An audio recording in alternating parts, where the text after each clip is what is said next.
You asked for it, and I'm here to deliver. Welcome to the two-headed dragon tutorial. Now, this two-headed dragon is actually an older design. It's got a bunch of mistakes, and it's from a 64 grid. But I fixed it. And I am quite proud of this design. As you can see, there are quite a lot of details, and the heads look more menacing than the first. Now, this tutorial is not going to be easy at all. In fact, it's actually going to be very brutal. So, are you willing to take the challenge? Well, if you are, let me tell you what you need to be able to do to actually use this tutorial. It's not going to be for everyone. And while this is a video tutorial and I'm going to be very thorough on how to make this two-headed dragon, it is not for intermediate or beginner folders. This is advanced origami, and a lot of the things are going to be difficult. So, I kindly request that you really listen to me in these prerequisites to see if you're ready to fold this model. Now, the first thing I want to talk about is paper. What paper are you going to need?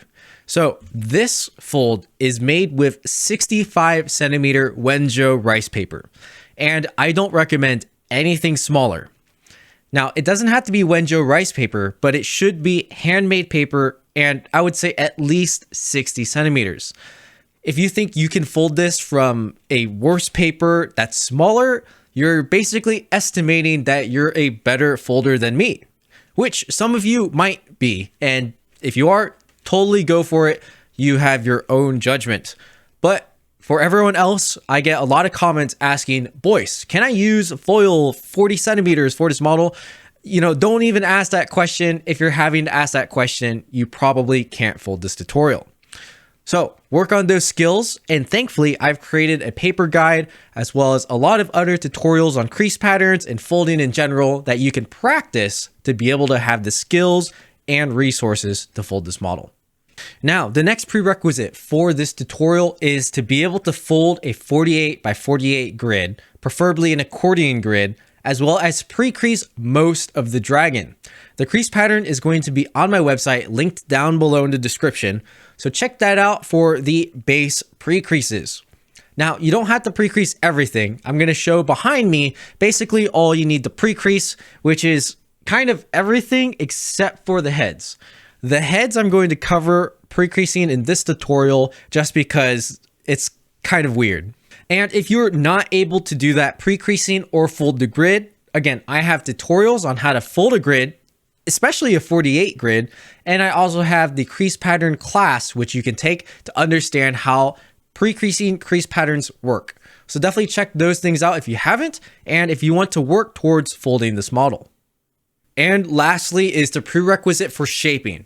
So this model I'm going to teach as wet shaping with methyl cellulose specifically. Now, this dragon can also be shaped with glue. So if you know how to do that, you can go for it, but it's not going to be really part of the tutorial. It's similar to methyl cellulose shaping, but there are definitely differences. So check that out and give that a thought process before you commit.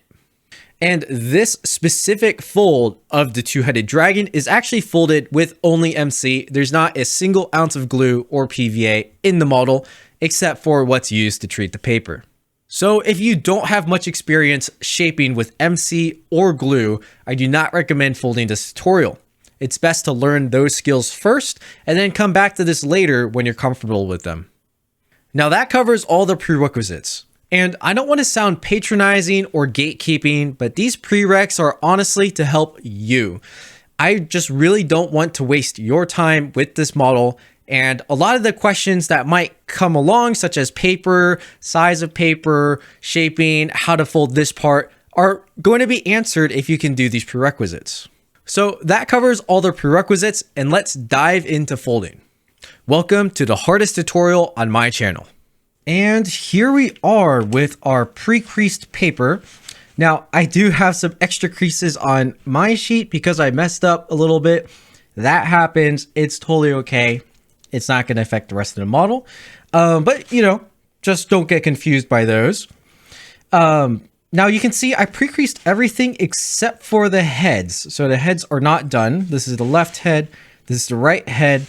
And then these creases right here, that's the neck. right? So we basically have everything else, and including the wings and tail down below, which are off screen because the paper is a little too big. But you get the general idea of what you need to pre-crease and what you don't need to pre-crease. So hopefully you are at least up to here, and I'm going to be covering pre-creasing the heads just because it's a little bit wonky and I want to show you how I do it that makes it a little bit easier and a little bit more sequential. So let's get started. So the first thing we're going to do is pre-crease the grid for the heads. Now, because it's shifted down, we actually have to divide all of these units in half. And we only want to do it in half on the head. So let's start by doing the border so that we don't fold too much or go outside our boundaries. And the first thing I'm going to do is find this mountain fold that's on the grid.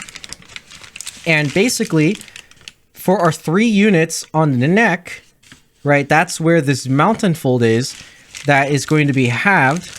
So we're going to fold this unit just in half to divide the grid. Just like that, and only go up to where the neckline meets. Now, you know, it might be hard to tell on camera, but you should track this alongside with the crease pattern. So what I recommend is having a copy of the crease pattern maybe on your phone or print it out that you can keep track of so you can count accurately and know what you're actually creasing. And since this is on the same line as our second head, I'm actually going to be pre-creasing these at the same time. So let's go ahead and do this one as well. So finding where the neck ends, basically. And then that's our border, right? And we have that on both sides. Now we need to get the border along the sides. So I'm going to turn our paper this way. And the way to find a place on the edges is, again, right on the neck. They're going to be meeting each other, so right along here. And then we don't go past this other pre-creased grid line that we just made. We just go from that point to the edge, just like that. And while we're in this orientation, I'm going to do it same thing for the second head. So in that case, it's going to be right here. And again, I'm just following along with the neck and going along with a copy of the crease pattern that I have on my screen that I'm looking at. All right, so now we have that side. I'm going to flip this over so we can do the opposite side. And then we'll have all the borders for our heads. So in this case, just reorientate myself. It's going to be right here. It's a little bit hard to show without the paper lifting. So let's just fold that to the side for now. Found it right here. And we're just going to pre-crease. Try not to go past. And then we're going to do it on the other head as well.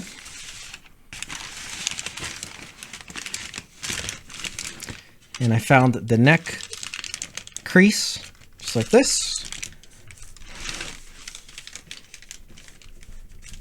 All right, we're gonna unfold that.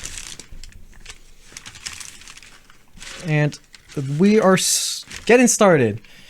All right, so now the next thing we're going to do is pre-crease the rest of the horizontal lines in half. And I'm gonna flip it this way, so it's a little bit easier for y'all to see.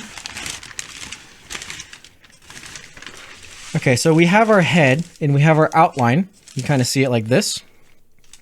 And we're going to be dividing these. And the way I like to divide it is to actually just fold the grid like this and go part way.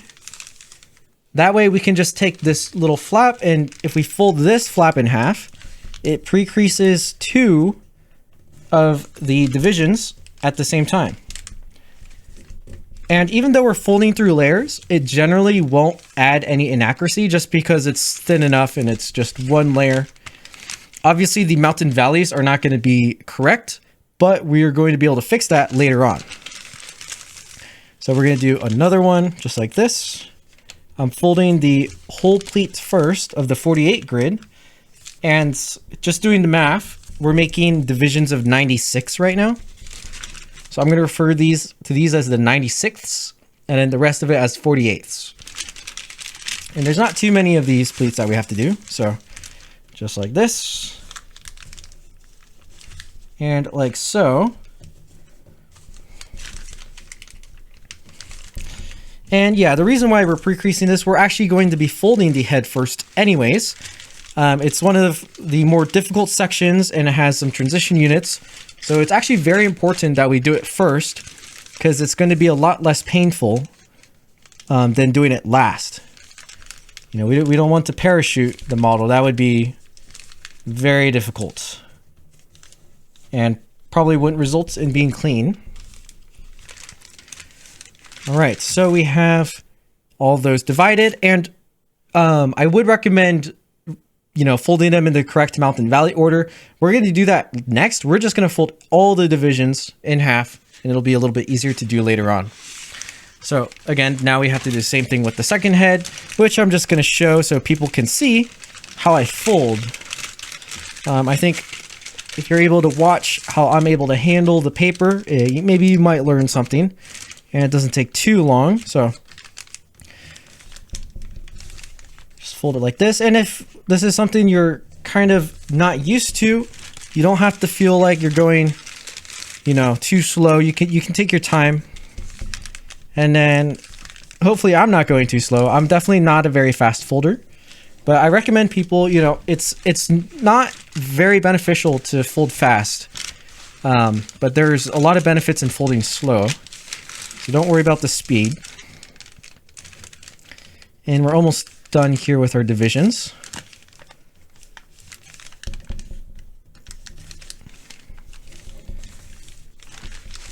We got one more right here. Just like that. And get it all the way to the edge, like so. And now both heads we have going at least this way, them pre-creased.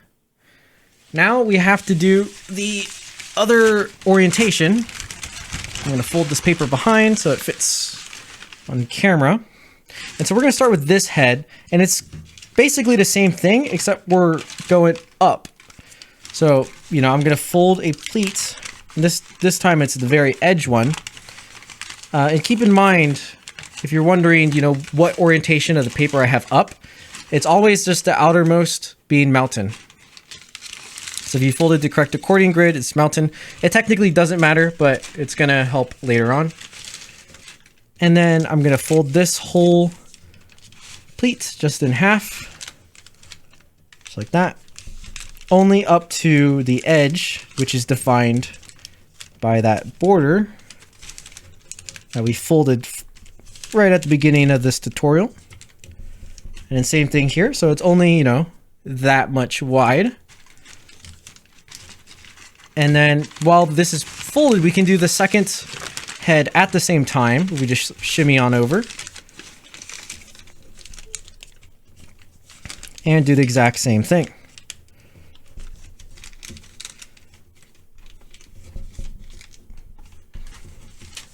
Just like that. Then we're going to unfold this and keep on going up, up and up and up.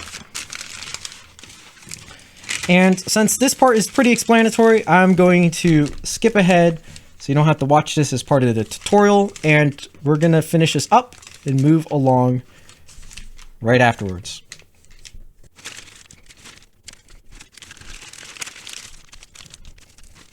And we are done with our gridding. Finally, that's good stuff. No more grids, except for reversing all the creases. So I guess we still have some grids to do. Before we reverse the creases, let's actually pre-crease the rest of the head into the paper, and then we'll reverse the creases, which will make them fresh to make it easier to collapse the head. And that's kind of what the whole point of all this is to make our collapse as easy on ourselves as possible. So let's get started. I'm going to use the references from our neck to begin pre-creasing the head. And from here on out, I'm probably just going to be working on one head. And then after this whole section, it's going to be like a repeat on the other side. In this case, it's repeat on the other head, just for consistency. So let's start on this head. I'm going to angle it this way to make it a little easier to pre-crease. So let's look at where our neck is. It should be 3 units, right? We have 3 units right here. And then we need to just continue this crease for, I believe it's technically 2 more big grids, but since we shifted down to 96, it's going to be a little bit different. So from our 96 grid, it's going to be 2, 4, 6. So 6 in total of these smaller grids. So this would count as 2. This would be 4. And that would be 6. And of course we can, fix this if it gets messed up. But from here, we're going to go for this direction towards the body. Just like this, 2, 4. And we're going to go 4 back this way.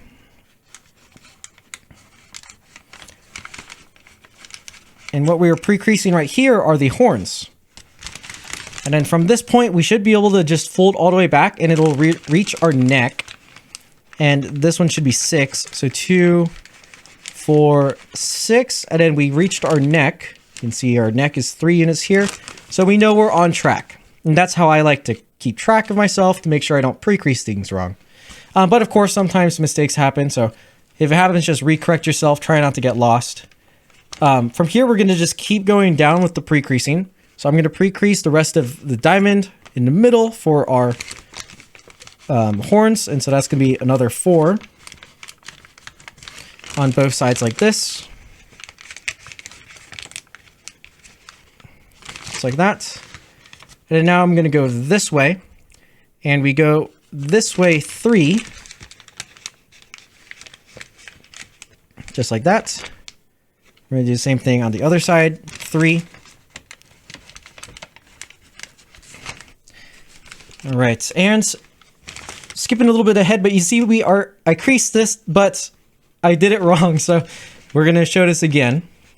After this 3 units, we're only going to pre-crease 2 units. And then after that 2 units, we're going to crease 1. So I know on my sheet, it might look a little different because there's some extra creases, but it's 2 and then 1. And then we're going to go back this way. So this would be 4 this way. So here, 1, 2, 3, 4. And then same thing on this side, right at the base here, we have 2. And then 1 right here. And then 4 back the other direction, this way. 2, 4. Now, one thing to notice is the way I'm actually pre-creasing this is I have my right hand underneath the paper and I'm using my fingernail to guide along while I pinch. And that ensures I get some accurate pre-creasing and it isn't reliant on a table. So you can actually do a lot of this in midair, which you can see I'm lifting this in the air. Really good skill to practice for pre-creasing. For me, it makes things a lot easier, but everyone has their own preferences. All right, so now we are getting close to each other. Right here we have 4, so this is 2, 4. And then we're gonna go back this way, just 1 unit. Just like that. We're gonna do the same thing on the other side of the head. And then we're going to do another 1 unit, just like this. P on the other side. And just doing these on the other side helps me keep track as well where I am, because since it's close together, it's easy to mirror them. And then now we're going to go down 2. It's gonna be 1, 2. Same thing over here. 1, 2. So we're going 2 this way. You can see that. So now from these 2 units, we're going to go back up 1.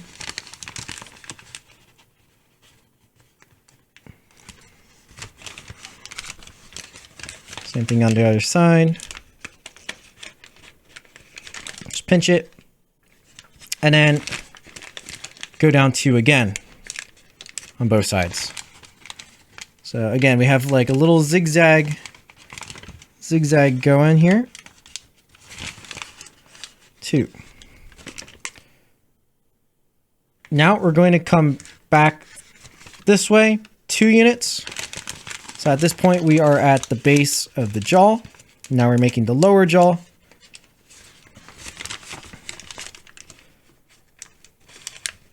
Same thing here. And then we're going to go down this way 1.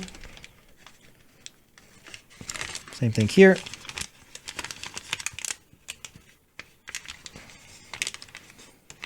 Now we're going this way 2.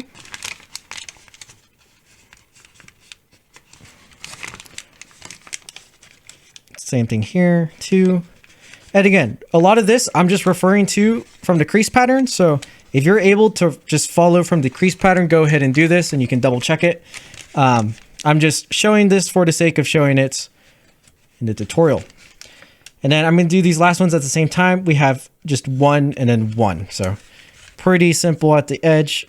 And if it lines up to the edge at this point, you know you got it correct. And if it's not, then check the crease pattern to see what you might have messed up on. Spend some time getting everything correct. And same thing on this part of the head. Just like that. All right, so now we have pre-creased a lot of this head, nearly everything. And the other things we're going to pre-crease, we're not actually going to pre-crease any of the transition units or the 100 and what is it? I don't know, the 192nd, I think, because these are 96 and then another half, it's 192. We're not going to pre-crease those because that can be done sequentially and done probably a lot easier that way. But we do need to pre-crease all the level shifters along the border. And to do that correctly, they're all valley folds on these level shifters when you're looking at it in this way up where the mountain is the edge grid fold. So because we're using the pinch method, we're actually going to flip the paper over. So I'm flipping the paper over. I don't want to confuse you since it kind of turns orientation. So now it's flipped over, right? And the edges are valley. And this is where our pre-creasing is done. And from here, we're going to pre-crease in all those transitions. And if we do the mountain on this side, then they're going to be valley when we flip it over. So that's kind of the thought process. Should make sense, right?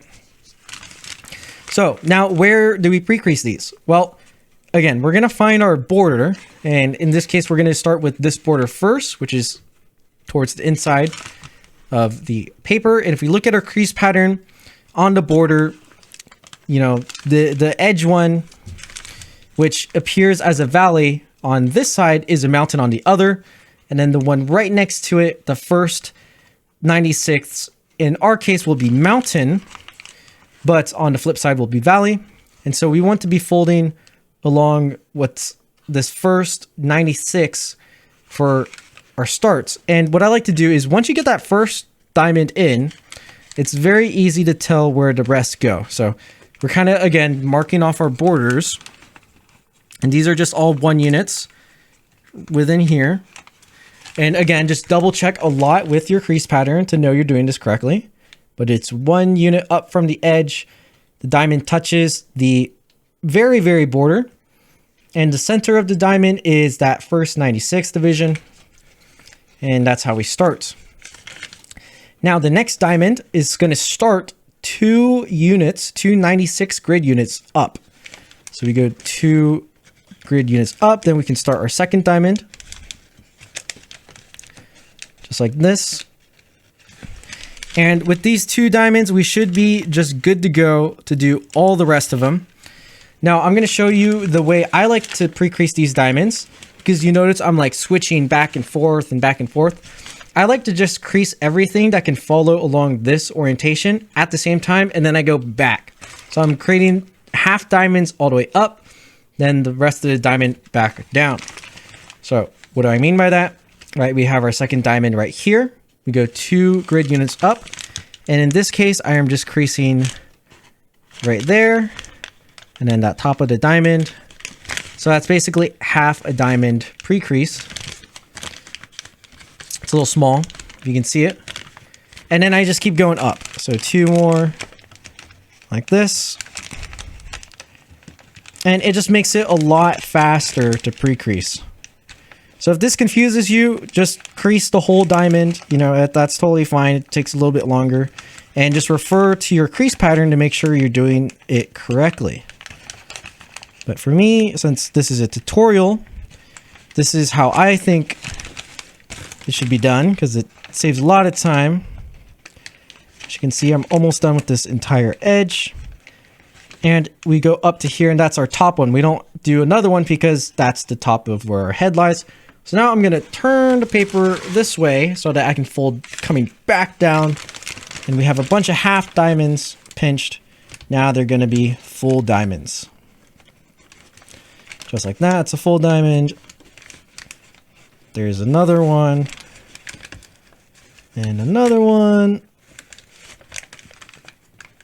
And right, see, doing it this way, you can tell I'm going pretty quickly, because now that I have half diamonds, I know exactly where the rest of the diamond should be made. And so yeah, it's just overall very fast. So now I have all of them going up this side. Now again, take your time to make sure you got it right, but if you can go faster like I did, that works too. Just whatever is comfortable, that gets it accurate. We also have this other side to do, and then the top. So we're going to do the top last. Let's do this other side. I'm going to basically tell you to do the same thing on the other side. Not going to show in the tutorial, save time, but we're going to come back after I do this. And we are back, and we have finished the diamonds on both sides, right? So we can see them here. They match the sides over here. And now we have to just do the top. The top, there's quite a lot less, but we just need to make sure they're in the right spot.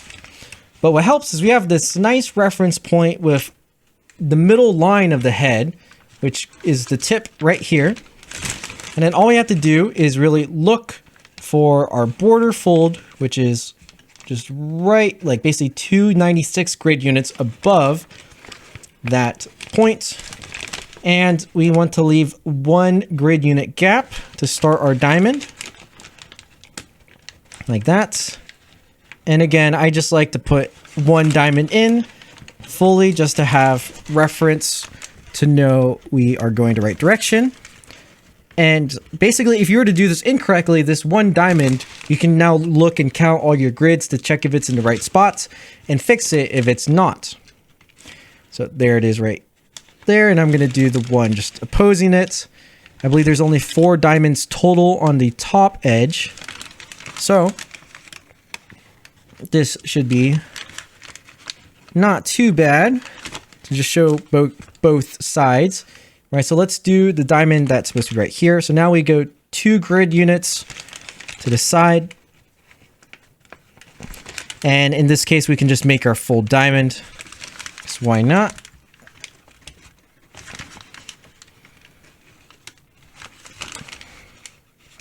And 1 more diamond on this side.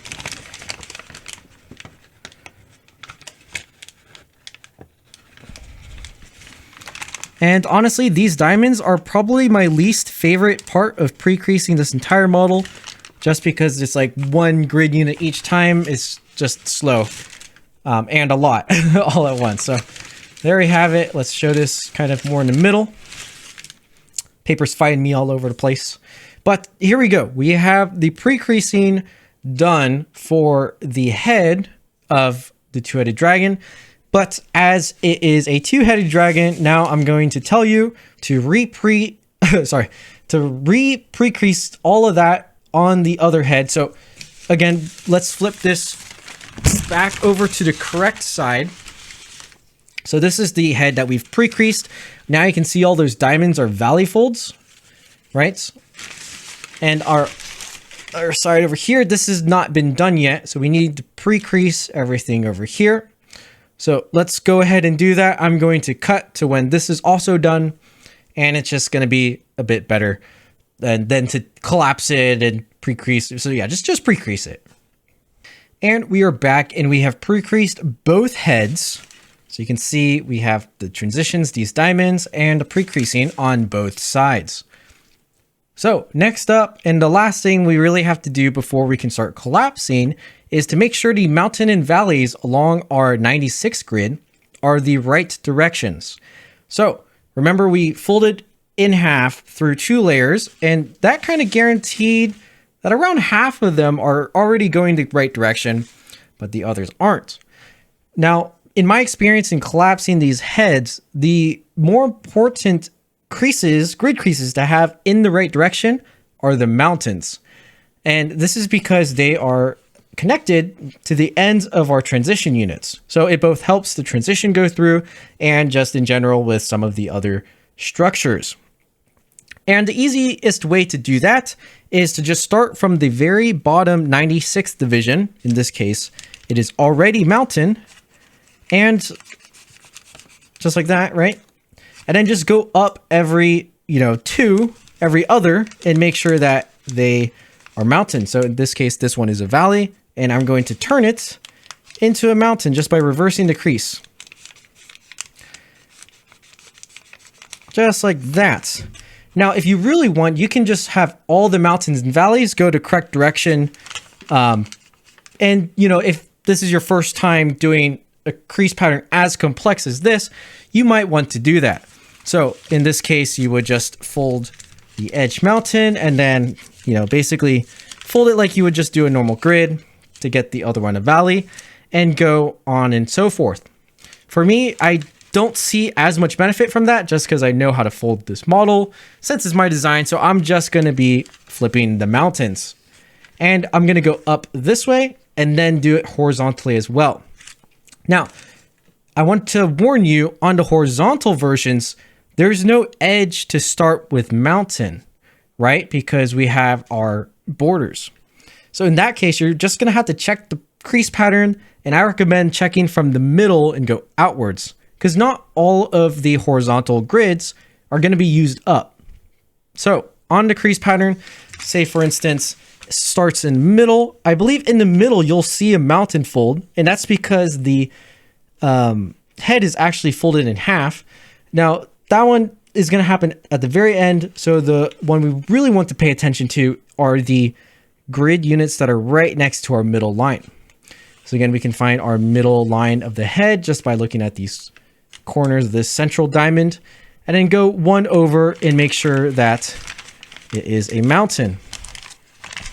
And it looks like this one is already a mountain from when we folded it.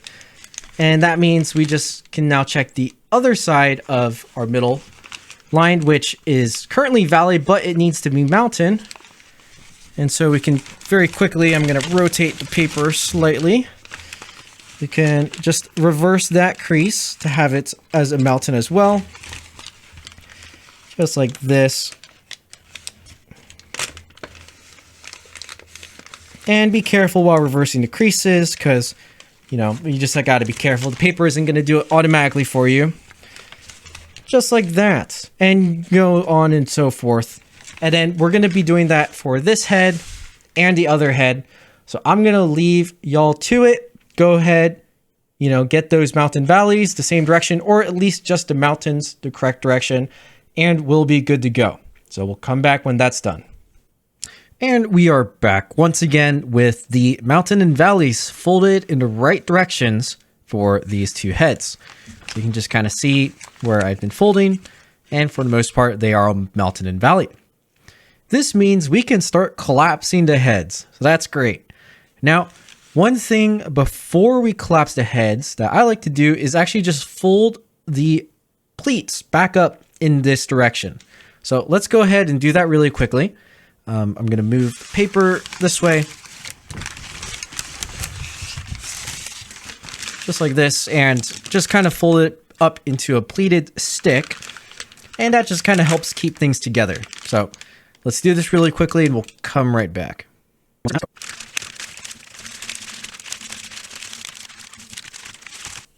And we have pleated the model up kind of just along the body, and you'll notice that the head is obviously still not fully pleated. The only portions you really want in the head to be pleated is up until your borders. So basically like this, and we're going to be unfolding this later. So, you know, if it's not exact, no worries. And then same thing in the middle. So just from where our border is, just like this, and make our way over to the second head, and then back on the same thing on the other opposite's edge. And so what this does is it just makes the paper a little bit more manageable, as well as it helps kind of begin the collapse. Like a lot of the pleats are already going to be going this way, so it just kind of makes sense.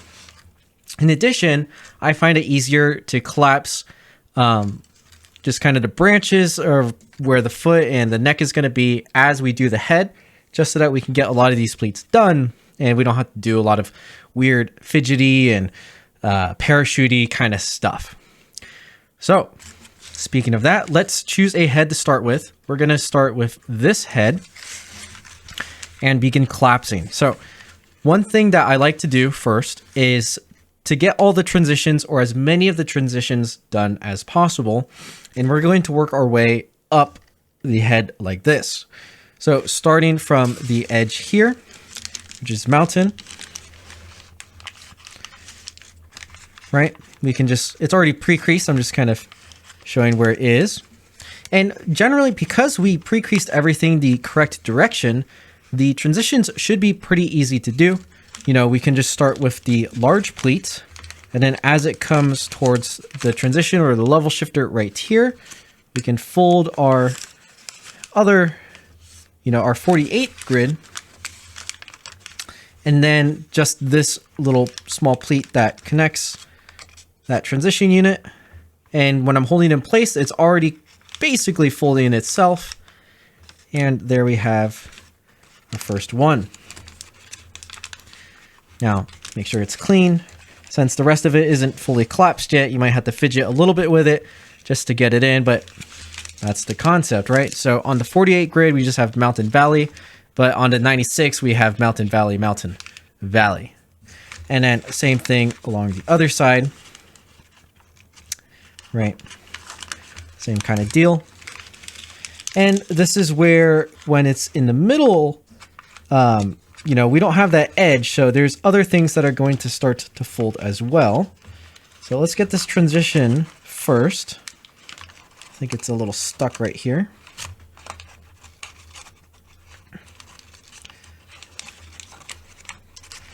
Yeah, it's sometimes that happens.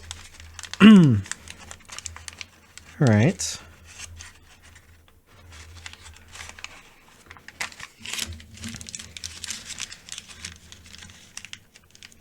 There we go. And with that, you can notice that right here, this is going to be part of the back spines, and we already have the pre-creasing for it. So might as well treat this as an axis, and we can start collapsing this Elias stretch along with the rest of our model. Might as well do it at the same time. Now, sometimes it's actually going to be easier to be working on both heads at the same time, but let's see how far we can get on this one first before we swap over to the seconds. So I'm just going to clean this transition up a little bit from the underside. There we go. Now it's unstuck. And that way we can just keep going all the way up these 96 grid. And so we're going to start the next one.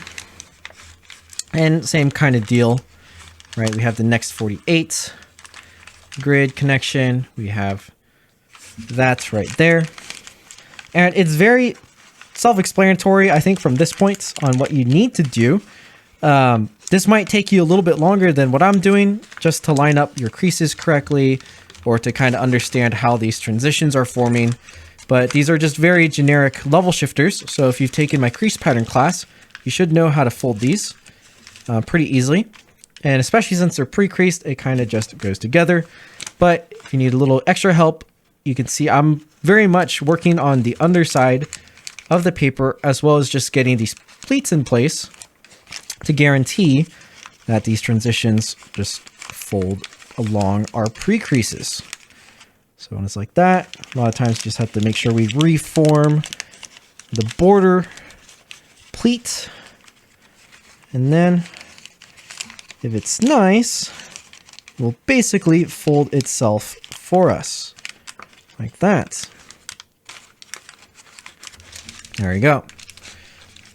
And so just to kind of make it easier even, you can just almost fold this whole pleat like halfway folded, and that's going to help align a lot of the rest of this process.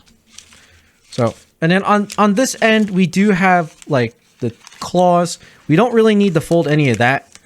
The only thing that's going to be helpful to fold is where it's going to start turning into neck on that side. And that's just because it's on the far edge, whereas in the middle, we don't really have the option. We actually have to fold stuff, but we're going to ignore the claws for now because we don't really need to worry about those. And just keep working our way along our creases. And I'm pretty sure we're going to be able to get relatively far before we actually have to start folding the other head. But for the most part, this is working out pretty well. And I think the side that faces the middle will definitely be a little bit more challenging than on the other side. That's just sometimes how it works. There we go. And see, we can kind of collapse it. Now, when we collapse it like this, the one caveat is that it's going to pull the other side of the model underneath. And sometimes that's favorable. For me, I'm kind of deciding to do that because it helps save space on my table. But if you don't want to do that, you can just fold these pleats all the way through and then work on that part later. It's just going to be like a regular flap. So nothing special there. Let's keep on going. Now I'll kind of show you just the inside of what these look like. Right, they're just regular box pleat level shifters. And they don't have to be super clean. You know, if they're folding relatively close, that's the only job we really need, because the insides of the transitions, we're not going to be able to see them. You know, they're just to actually help us shift. So if you're thinking if that's going to be an issue, just don't worry and it'll resolve later. All right, let's keep going this way. And actually, now that I'm thinking about it, I'm going to unfold this and just fold these pleats all the way through. So, you know, if you started to go along like this, that's okay. But it might actually be easier to show in the tutorial without that going in place, now that I think about it. But I think you should kind of get the concept of what we're doing there. And now this process takes quite a long time.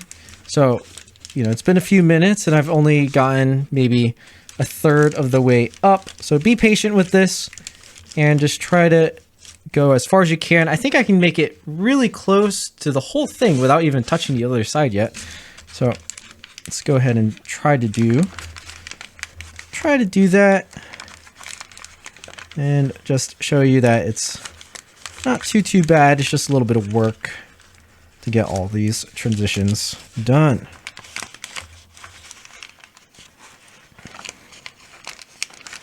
And to save some time, I'm just going to skip ahead. And so we'll come back when I have these completed, but try to have them done on your side, at least for one of the two heads.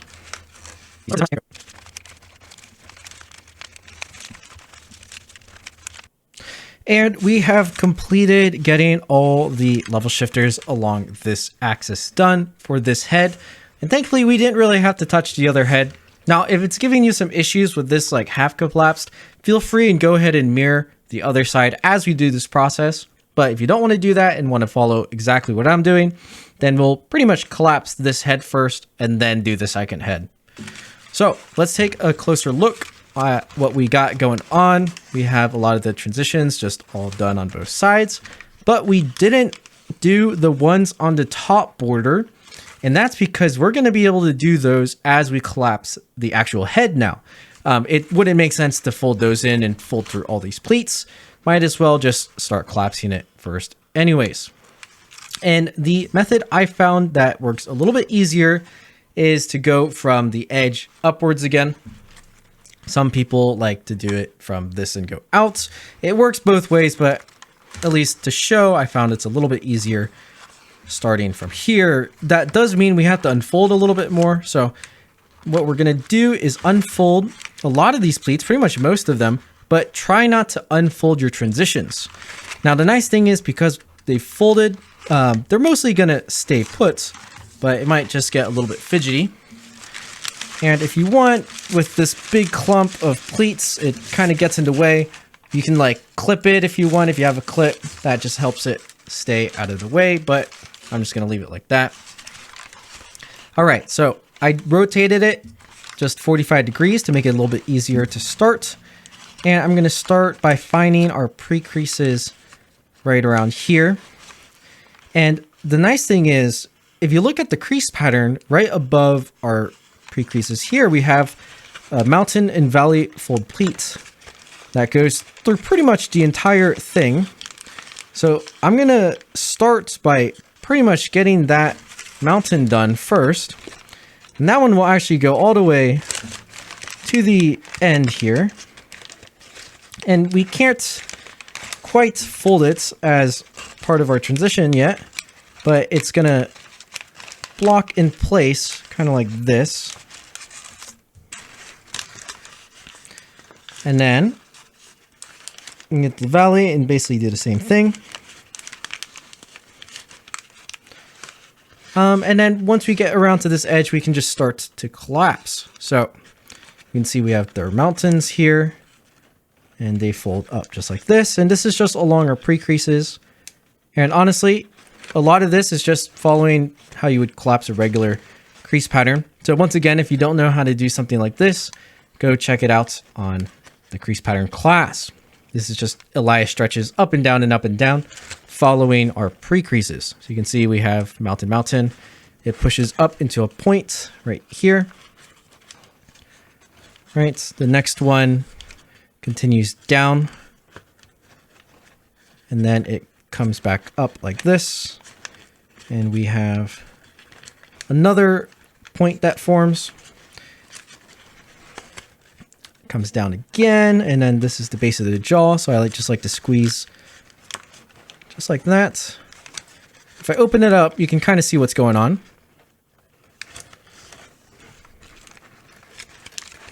And just keep doing this all the way across, right? The next thing is we're extending our valley here, and we have our two pre-creases like that.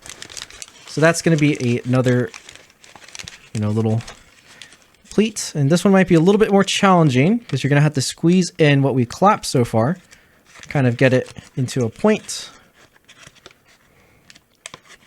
just like that. Goes down, and then it comes back up, and this one that goes up, since there's a pleat on top of it, it's kind of hiding where it's supposed to go. But you can fold it by just holding the top like this and getting the grid to collapse like that. And it'll be something like that. And then it repeats on the other side, goes down.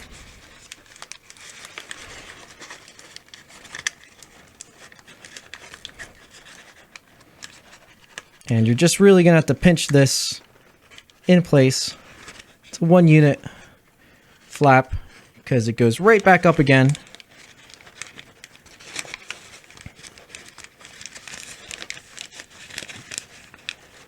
So you can see right around here.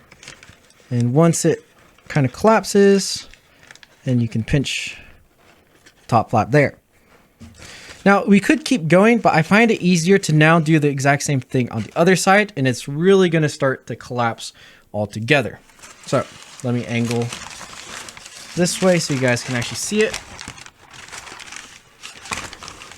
And once again, right, we have that mountain and then a valley. So the same thing happens on the other side too. When we pull apart our layers, it's going to be mountain and valley. And I find my pre-creases. So that's how I know where I am on the paper. As I find my pre-creases, I know it's mountain and valley. And from our previous work, it should already be going the right directions. And we just want to let it run all the way through to our border. But we don't have to do the transition yet. We can just kind of leave it like that for now. We'll get to it once we close the rest of it up. And then the same process going forward. So we find our pre-creases, and these ones are both mountain. 1 unit each. Squeeze it together. Folds up. Same thing happens. This time it's coming down. Goes down 1 more. Pinch that in to get both of these, and then it comes back up, but it's underneath our layer. Just got to pinch it a little bit in place, but it's only 1 unit, so I believe it's gonna come back down right here. Right. And then this one has one that's right there. So now I'm gripping from the top, right here, fold that, crease up. Got one right here.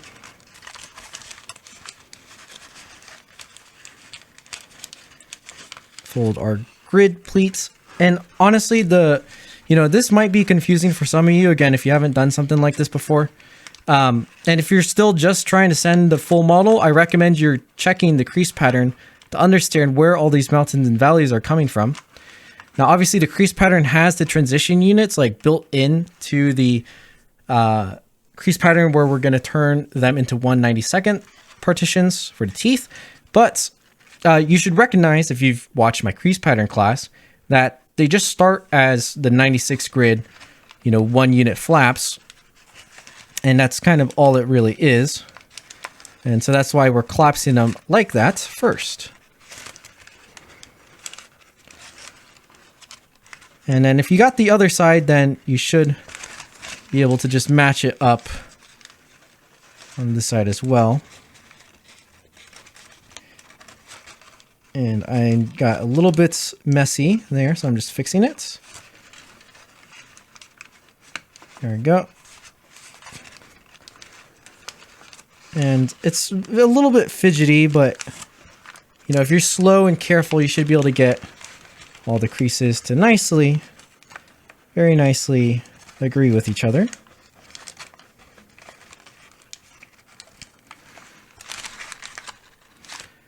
There we go.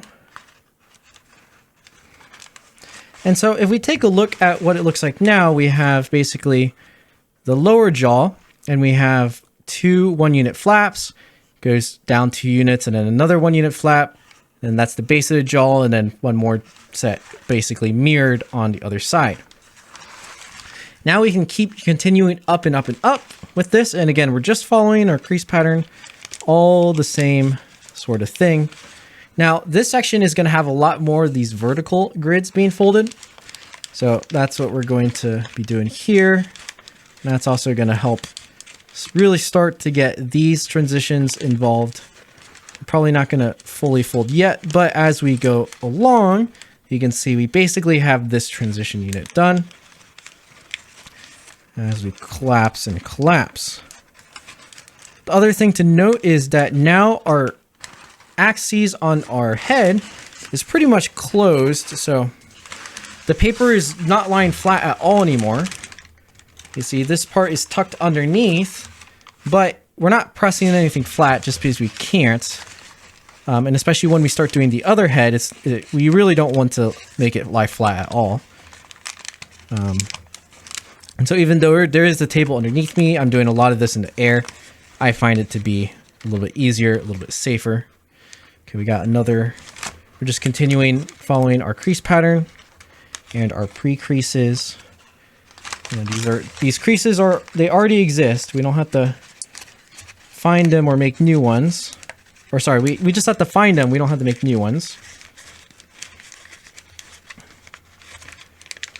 There we go. And as we get closer and closer to the corner here, it actually might get a little bit more and more difficult to get it to collapse. So a lot of times is I'll go up as far as I think I can go, and then I'm going to flip it over to the other side of that head and just keep going further and further and up. So now I'm going to do a lot of what I did on the other side back on this side, so we can continue it going upwards into the neck.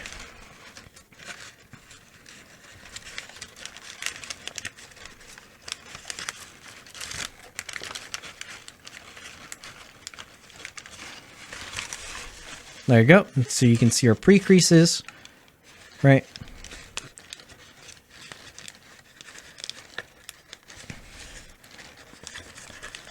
Just like this. Make sure our transitions don't come apart. And then now we have 1 unit flap right here. And this one is going to be a little bit more challenging to get to actually fold. So it's all kind of a dexterity thing. You want to get the creases as, you know, folded as you can. And what I like to do is I like to hold it all together as best as possible and kind of squeeze in to massage the crease on top to be a mountain. And once that's a mountain, it's going to be a lot easier for the rest of it to fold itself together. And this one, you kind of have to do both sides at the same time. So the same thing is happening on here. You don't really get to see it. You just kind of have to feel it. There we go. And for the most part, we got it. Now, the next part I'm going to show is just the remaining bit. We have 2 units that go down, 3 that go up, and then more that connect here, which these ones are then connected to the neck. Now, there's more creases up here that turn into the horns. We're not going to worry about those yet. We just want to basically get the general structure first, and those will fold as middle flaps later and split them into the horns. But just pay attention to the ones coming up from the neck up to here, and then these 3 and 2 like this. It is going to make a raised point over here. So very similar to what we did with this 1 unit one. We want to get this crease on top to turn into a mountain. And so I'm just kind of squeezing together a little bit to get it started.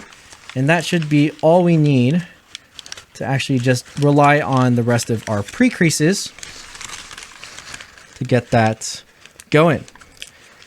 And again, this is going to take some work from both sides, kind of at the same time, just because it's getting tighter and tighter. So, you know, take your time on this. Try to get one side creased, collapsed. There we go.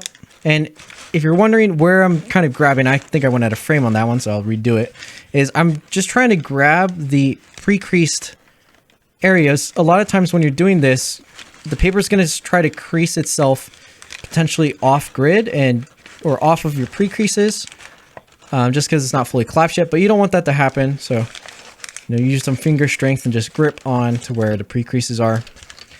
And when it gets to about there, that means we just have to flip to the other side, find our creases, which this time it's right here, then it goes up, and get those collapsed. And it should make the rest of it start to form a lot nicer.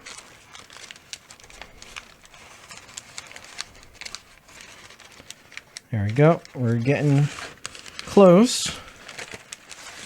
So I'm going to angle this so you can see we got there, and then the rest of the creases go back down this way if the camera can focus. There you go. And so that means right around here we just need the mountain fold like that, and you can see that starts coming all the way back. And then we do have our transition units right here. And this is when you're going to start to try to form them together. So you can see I just pushed, my right hand is underneath and I'm pushing the creases from below at the same time. And that kind of locks it into place, right? We have this one, we only have half of that one, but it's going to only be able to really collapse once we do everything together. Just like that. And as we squeeze closer and closer to the neck, it's going to lock itself in to the point that will be good to go. And it looks like our pleat is trapped here, so I'm going to open it. You don't want it trapped like that.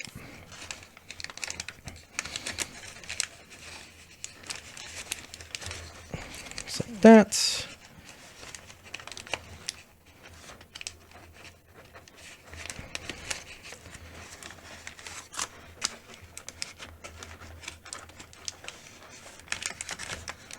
There we go. And now the rest of it, we could probably start getting it going, but I'm going to wait to allow the rest of it to collapse first, so that it'll be a little bit nicer. So we're once again going to flip to the other side and basically do what we just did on the remainder. And the remainder is just around this area, like that. Over creases inside.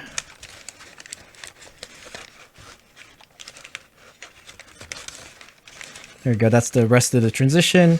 I need to complete the transition on this side. And that's a mountain. Fold right there. Mountain fold up here.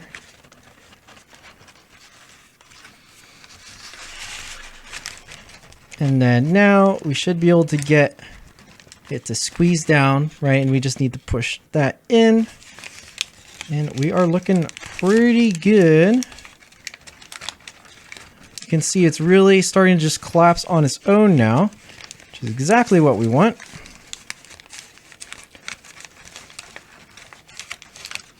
And there we go. It ends up in a mountain on this side. And you can see that we can just keep finishing the Elias stretch for the neck on this end, which now we can just actually complete the neck. You can see there's a crease. There's these three. It's 3 units long this way and then that way. We can now fold those in, and this whole section will be collapsed like that.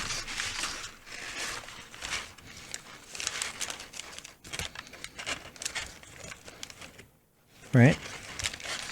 And now that that side is done, we can do the, we can fully collapse this side. And we pretty much already did it. It just wasn't set. But now that the other side is set, we can set this one just by squeezing it all together here. And then once again, you can see the pre-creases for the neck that go down. It's 3 units. There's some other auxiliary ones, but remember that's from when I just had some extras as mess ups. But check your crease pattern.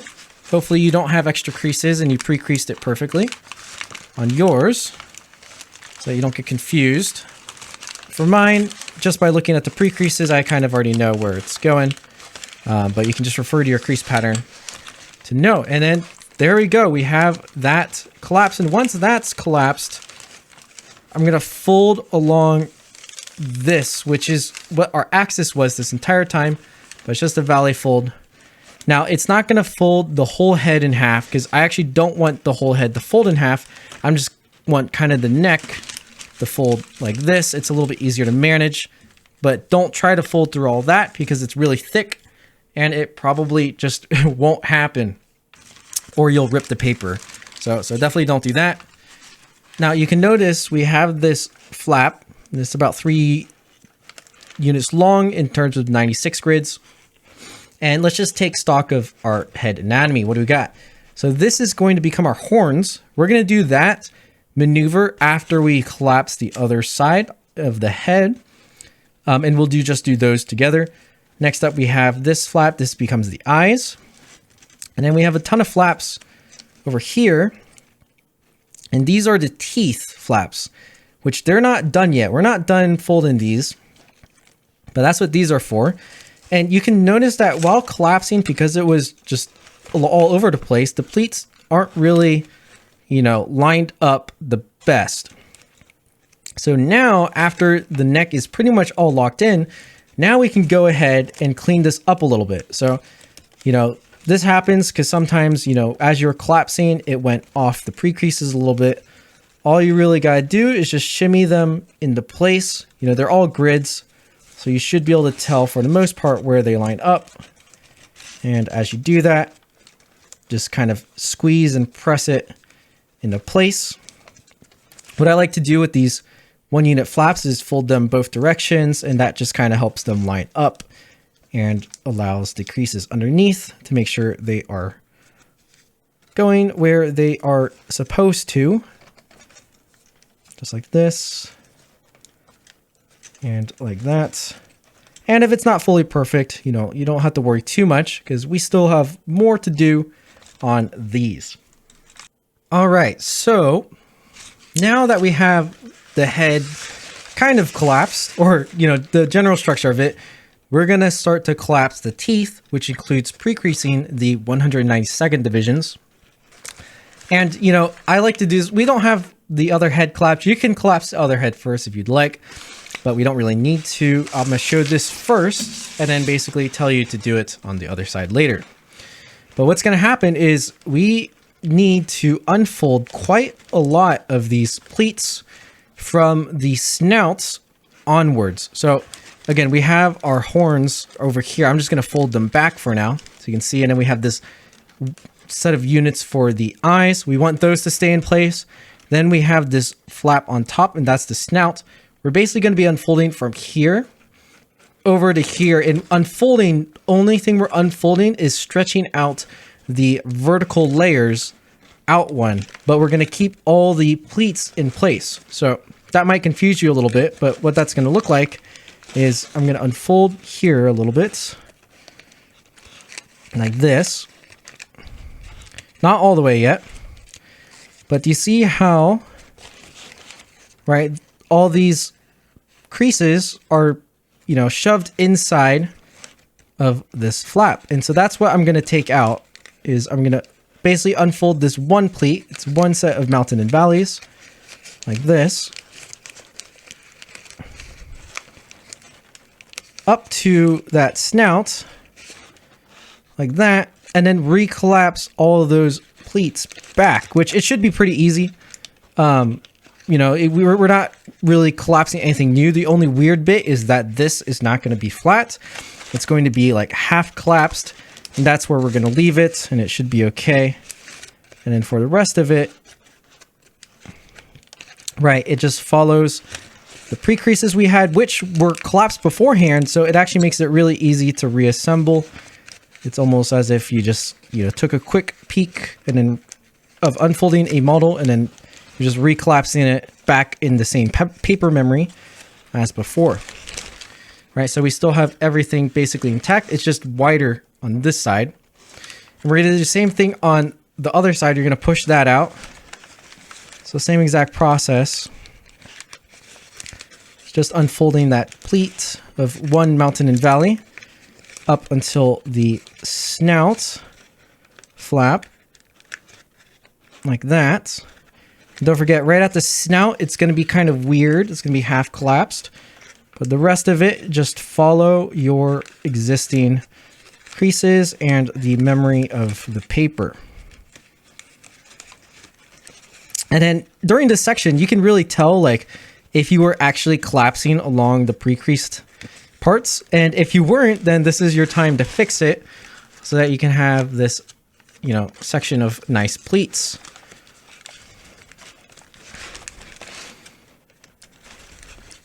And there's our last bits right there. I'm going to rotate this so it's a little bit easier to stay in frame and to show you what's going on. All right, so now we have that snout. It's widened out a little bit. And these flaps here is what's going to turn into our teeth. And this is also where it's going to be a little bit challenging depending on your paper size. All right, so I'm using a 65 centimeter square, and these 96 grid units, right? They're pretty small, and when we turn them into 192nd, it's going to be even smaller. So obviously, this is why I recommend you not to use, small paper. So if you got to this point and it's already not looking good and that you can't fold this next part in half, this is a good place to just catch yourself, stop, make yourself a larger piece of paper, try again. We haven't committed too much time yet. I know a lot of time is probably already spent, but this time, if you don't think you can make it through, listen to me when I tell you to use a larger and better paper according to my recommendations. But if you're at least using the same size and handmade paper that I'm using, it's possible, but you just got to be really careful when you're folding.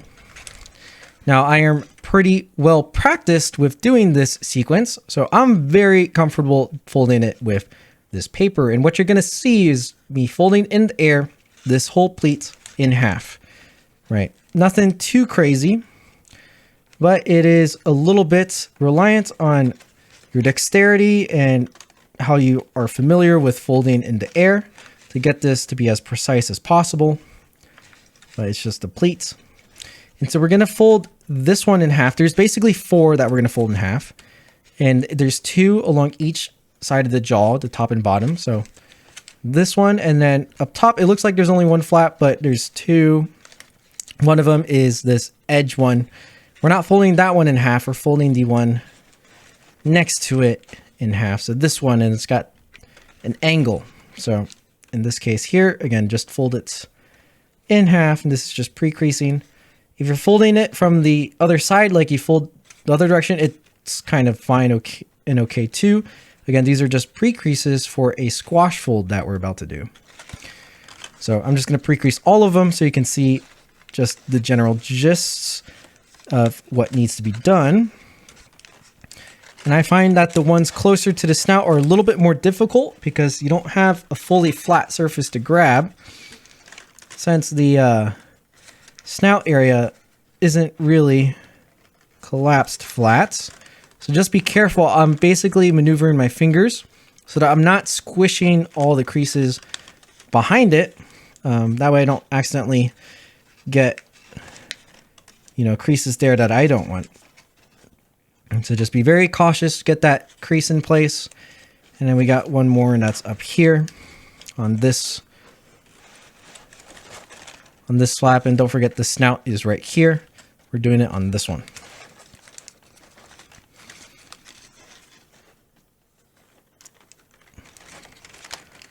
So yeah, it's definitely a little bit fidgety, but you can do it. Let's get that pre-crease nice and good, and we'll be good to go.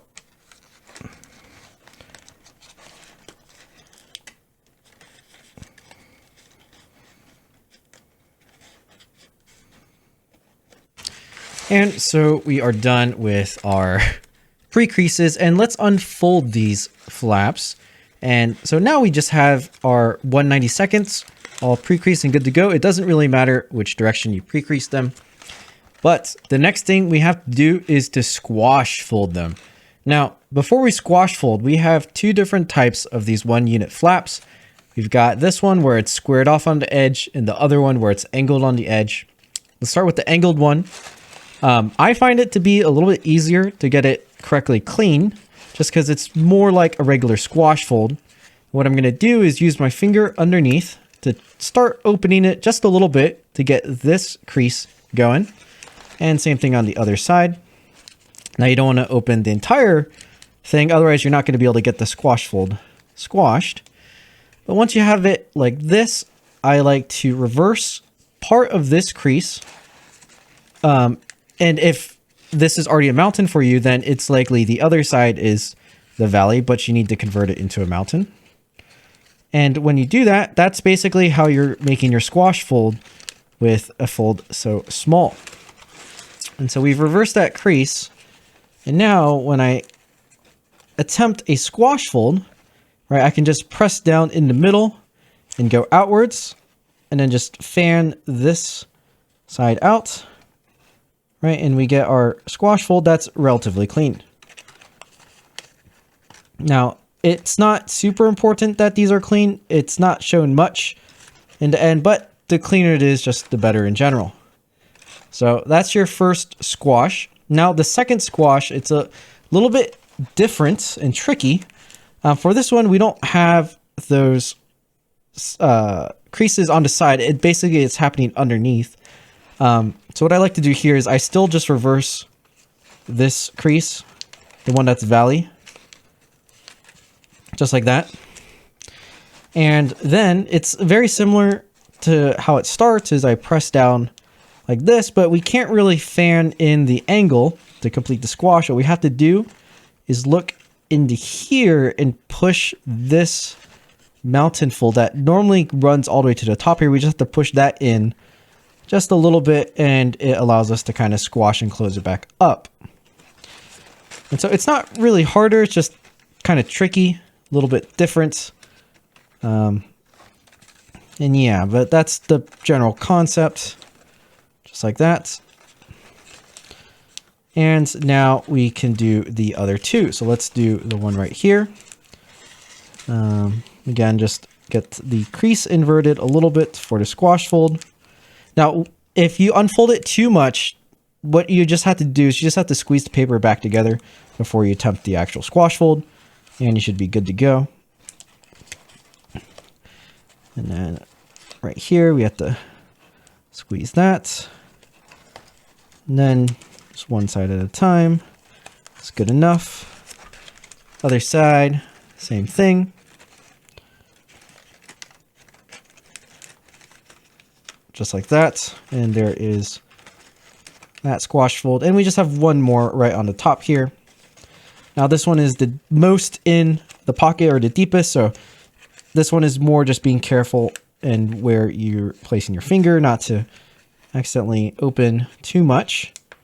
But just get it right where you can get that crease going. And then once we have that crease inverted, generally it works itself out. That up, squash, and same thing on the other side. And I just use my fingernail a little bit to open up that little pocket to get the squash. Sometimes the paper gets a little bit stuck in there, in which case you might have to fidget with it a little bit more. But that's all good. And I'm just fixing it together. Now, you can see on this, on my example, actually, we have some imprecision here. There shouldn't really be a gap. So depending on how bad it is later, you can always just fix it by adjusting some of the creases, but it shouldn't matter too much. It should be lined up just about like that. But again, doesn't have to worry too much. We're going to move on to the next step, which is the closed sinks. So at least closed sink for the angled kind of squash fold. So let's look at the one that's closest to the edge right here.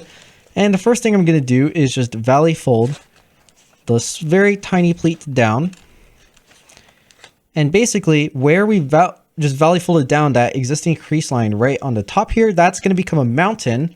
And that's how we're going to start our closed sink. So I'm going to basically open just where we just folded down and open it from the opposite side in order to reverse that crease into a mountain. Let's see if you can see it on camera clearly. And it's closed sink because these corners will not open when we put it like inside that layer. And that, again, that's what makes it the closed sink. It's not too difficult. You just have to push it in. And as long as you push it in and it follows that crease on top as reference, you're kind of good to go. I actually find it very satisfying. And you get your pleat structure looking like this. Right, so let's do that same thing, but for the top one, because it's the same type of close sink. And for the top one, in this case, we want to be sinking it down this way. So I'm going to valley fold up in this case. And the line, the crease that's going to become the mountain is right here. So we have to open this. And this one's a little bit more tricky just because it's so deep into the model. But once we get that mountain going all right, like that, push in that corner, and we're good to go. Do the same thing on the other side, just push in that corner.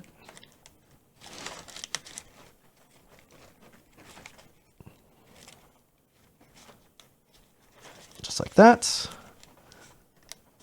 And there we go. We have our pleats.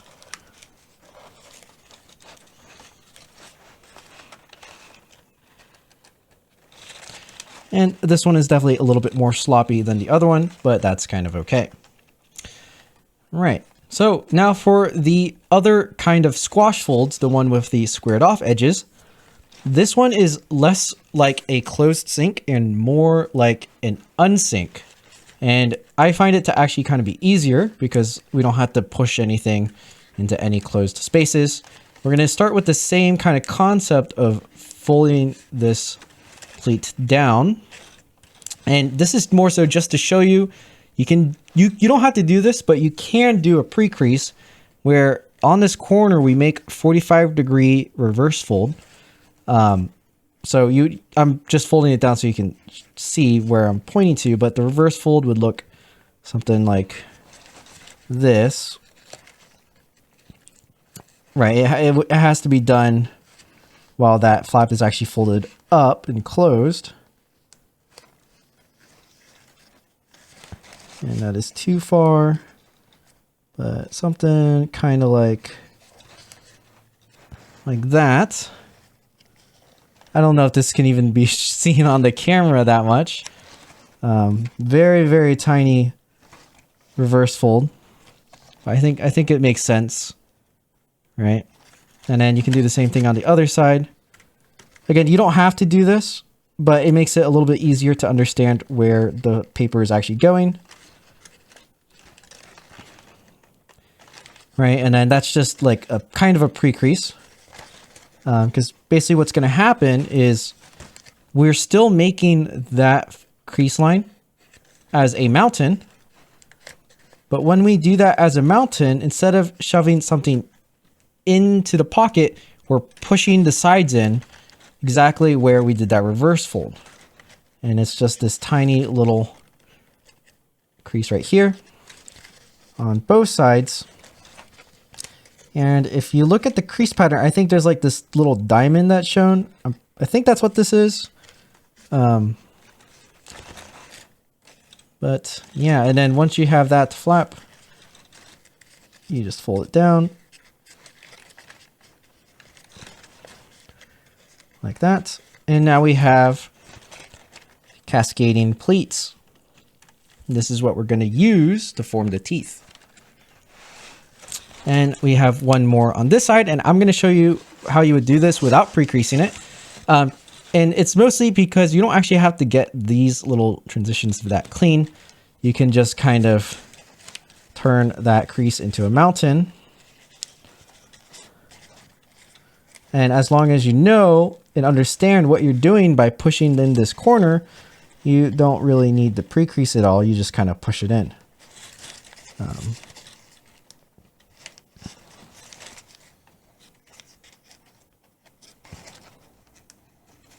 Like that. It's one side, and same thing on the other side.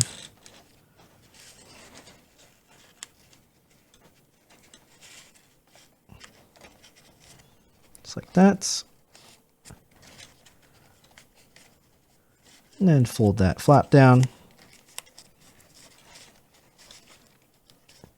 And there we have it. That is our cascading pleats on both sides for model. Now all that's left to do is, remember we widened up this part, is we have to recollapse it. Now the way we recollapse it isn't exactly like we did before, because otherwise it'd interrupt our pleats going this way. We have these layered first. So what I'm going to do is I'm going to grab all of them with one finger, and that way I can just pull open this top layer, right? Because this point right here is going to have to sink back down in to that pleat, and you just might have seen there the paper slipped. A lot of times if you do this and you're not holding onto the pleats are going to open back up. So you want to make sure you're at least grabbing these top ones here as you push that corner back into the paper. And once that corner is back into paper, it's pretty easy. You just mount and fold along the existing line. And then, of course, valley fold the one next to it. And it closes the head back up. Now, if you take a quick look inside that top area, sometimes paper gets a little bit trapped in there. Let's get the focus. And if it is trapped in there, you just want to clean it up by, fidgeting around on the inside, push all the paper so that it's creased nicely. We're going to do the same thing on this side. Grab all the pleats with one hand, open, and push in with the other. And once that is in, we can just fold the mountain and valley all together like this. And close it up. There we go. Now we have all the pleats for those teeth. And I'm sure you can kind of guess what's next is to actually fold the teeth. So let's go ahead and do that really quick, and then we'll get on. All right, so we have all the pleats done for the head, and now we got to fold the teeth. Now, something I recommend, especially if your paper size is around the same size as mine, is to use tweezers to help you make these teeth a lot cleaner. The cleaner it is, generally the pointier and sharper the teeth are going to look. And since we're dealing with a super small size, it really helps. Now, you can get these tweezers for like under $1 pretty much anywhere around the world. But for some reason, if you can't get them, or if you don't want to use it, you can just do it by hand. I'm going to show one by hand, but trust me, it's a lot cleaner with the tweezers. And I'll show you how to use the tweezers to make it clean. So essentially what we are doing here is we're going to start from the middle outwards. That's just the way to do this structure, is to pull just one layer. So we're looking at this pleat right here on the bottom jaw. And I'm going to just slide, show both angles. We're just going to slide the paper out a little bit. So we're basically unfolding that pleat, and I'm just going to pinch it up towards where that crease is going. And now on the inside, let me face the paper this way.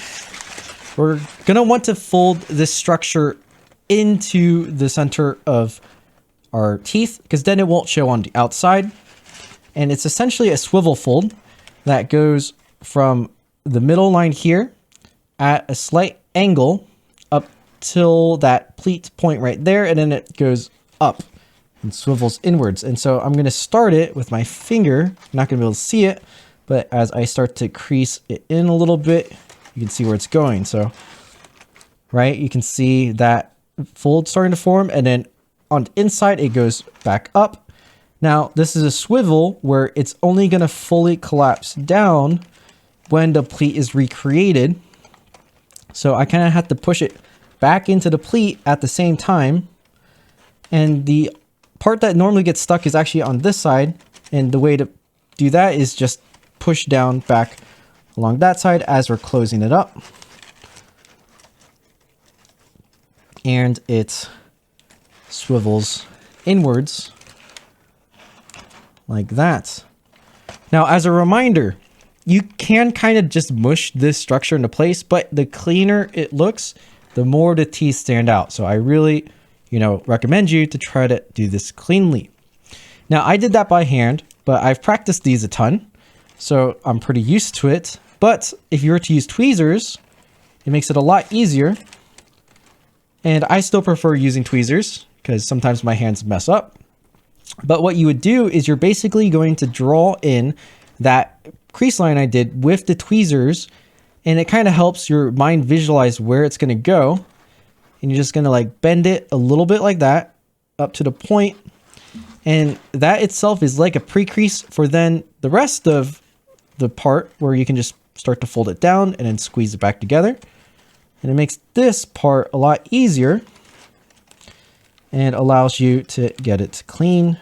And oftentimes it's a little bit faster because you generally don't have to fix it if your thumb was too thick and creased the wrong direction or creased a little bit past the corner. But you can see how sharp that tooth is looking, right?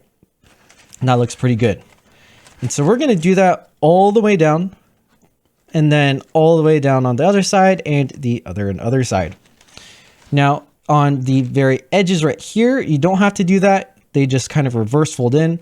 I'm going to show you that when it happens. So we're going to skip ahead, continue the sequence, and we'll come back when they're all done.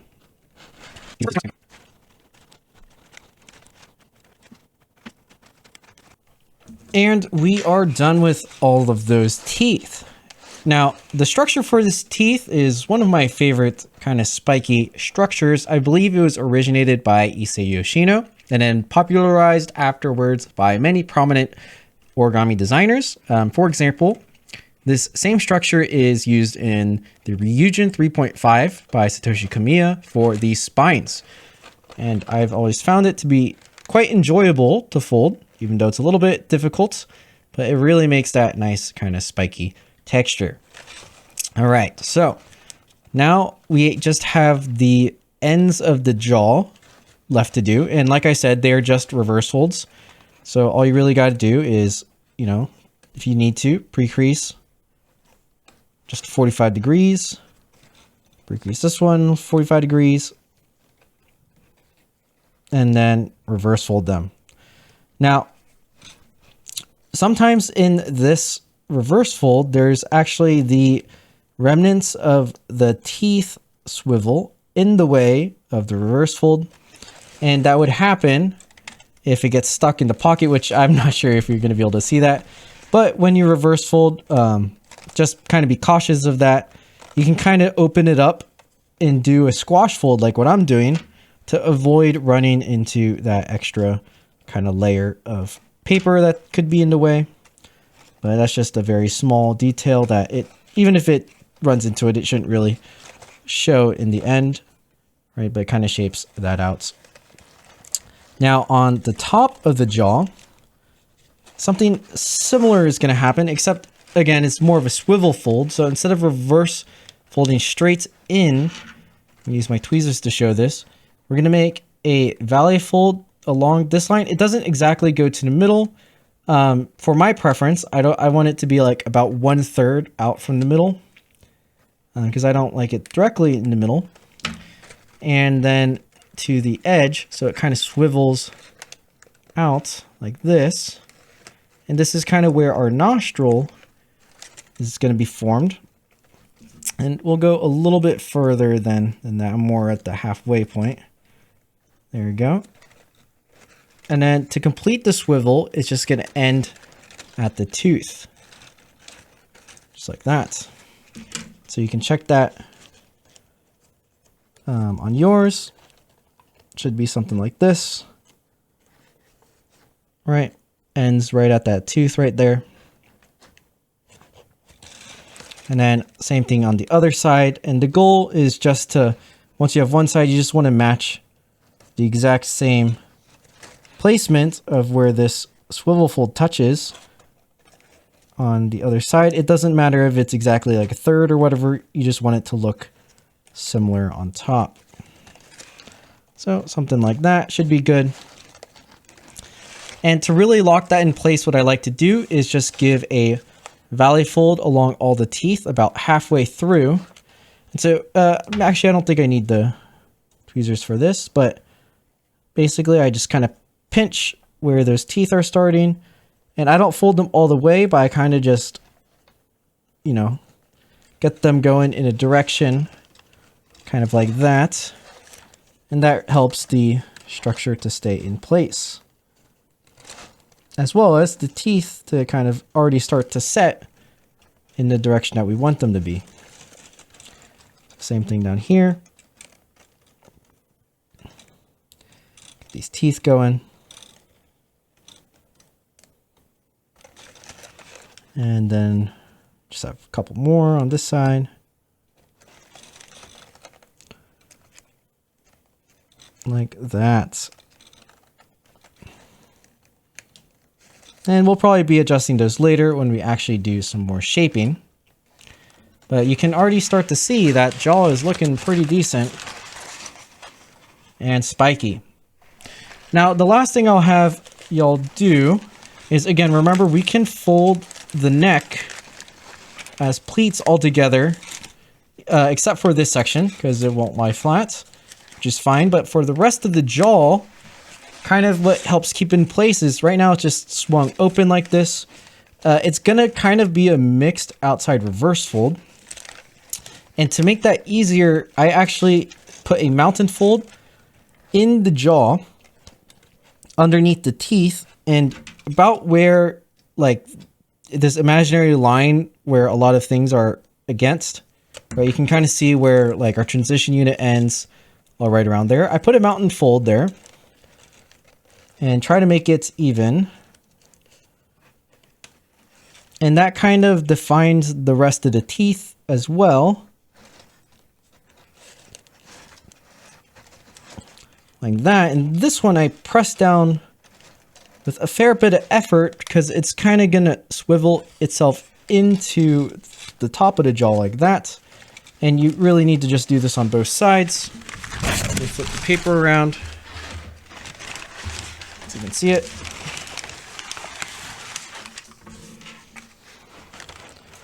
So same thing on the other side.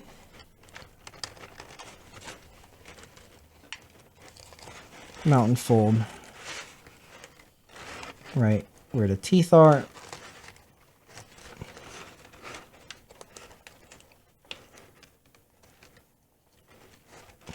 And let it kind of push into the jaw like that. And when we have both those done, now we can valley fold in on along the center of that jaw like this.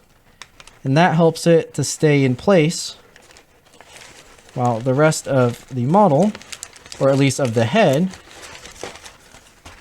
is collapsed like that. Right, so that'll help you in the future when we come back to it in shaping to not lose all your teeth, and it already looks kind of nice. All right, so the last thing on the head to do is basically shaping and to collapse the horn. So sorry, not shaping yet. We have to collapse the horns, but we're gonna wait on these horns until after we do the second head. So this is the part of the tutorial where I tell you to repeat everything on the other side. And I know that's like, I'm not sure how long it's been, but like another 30 minutes up to an hour of work on one head, putting it to the other head. So go back, I'm not going to show this again, just go back into the tutorial and play it again and do the exact same thing on the other side. The head is exactly the same. And the only thing that's going to be different is that instead of having this whole mess of one side being uncollapsed, it will actually be nicer and easier because we have the first head already collapsed. So go ahead and do that. Everything is exactly the same, just probably left and rights are flipped, but even the left and rights are the same. So just, don't freak out too much about that. It's all the same. And we are back with both heads complete, or at least completed up to what we showed earlier. Obviously, there is still some work to do on these heads, but we are making some good progress. Pretty much all that's left is the horns and then just a little bit of shaping on the eyes. But before we do that, I think it's actually going to be easier to collapse this section. It's going to just complete itself, and then we can manipulate everything while the model is folded flat. It's not really flat, but at least everything is kind of pleated together. So let's go ahead and do that. This is just the middle section between the two heads. If we just take a look at what we were dealing with, we can see like this is the other legs on the side, which is the edge of the paper. And we're looking at it like this, which is the middle section. And you can already see where our pre-creases are kind of going. honestly, since we had pleated it before, we can kind of just press this together and it almost folds itself. But just to keep track, we're going to be using our creases to understand where we're going. And the conjunction point is right here. And now obviously we pre-creased some more flaps there. We're going to ignore that for now and just treat this as a mountain.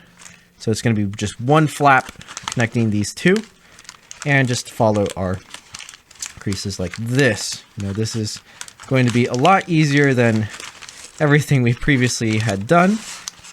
But the layers are going to be a little bit thick just because there's a lot of paper substance. But that's one side. And since the neck is kind of tilted down, we can actually remember how we folded the whole head in half, except for the front part like that. We can do that just to get it out of the way so we can start on the next set of this Elias stretch. And there we have it. So what do we have here? It's our two heads. They have their necks, and then we have this big flap in the middle. Now this flap is going to turn into the back spines. So don't worry about it for now. We can worry about collapsing that part later. But if you wanted to use like clips to hold this in place, this would be a great time to just put a clamp like right there to hold things in place. But of course you don't have to if you don't want to.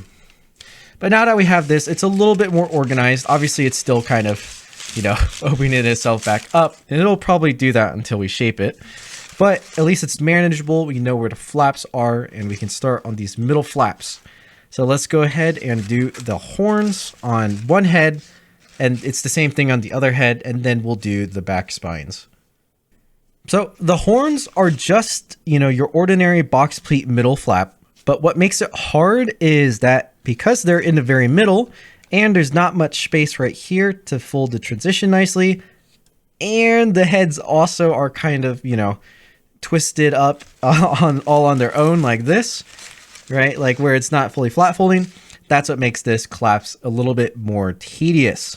It's much more of a dexterity thing than like an understanding kind of thing. So what we can start with is we can reach inside our flaps, and let's get this to focus so you can see what's going on in there, right? And we have basically the point at which these flaps are created from. And if I just pull it out a little bit, then you can kind of see what's going on a little bit clearer, right? So this is where our pre-creases kind of ended up to form the point. And we can just open up these layers, and just these layers on the horns. And we're going to do the same thing on the other side. So it's repeating exact same structure. It's the inner two most flaps. Make sure to grab both of them, not just one. And it's going to be the angled ones. So you can see how it's angled. That's because that's where our creases are. And from here, you might have to open up a little bit of the head just so you can reach inside. But as long as you can get a finger inside of this area, you're good to go, because that's what's going to help us to collapse. And I'm using that finger to really open up just this kind of area for now. And the reason why I'm doing that is because we need to find our other pre-creases. And so now once it's mostly opened, we can kind of see them on this side. It's very faint, but it goes just up through like that. And then on the other side, they're coming down like that. And so we can start that. I like to take these middle two rows, right? So these are the ones that are most adjacent to our point that we pulled out. And this kind of gives us our reference on what we need to do to collapse. And because of that, we can also just complete the mountain crease folds.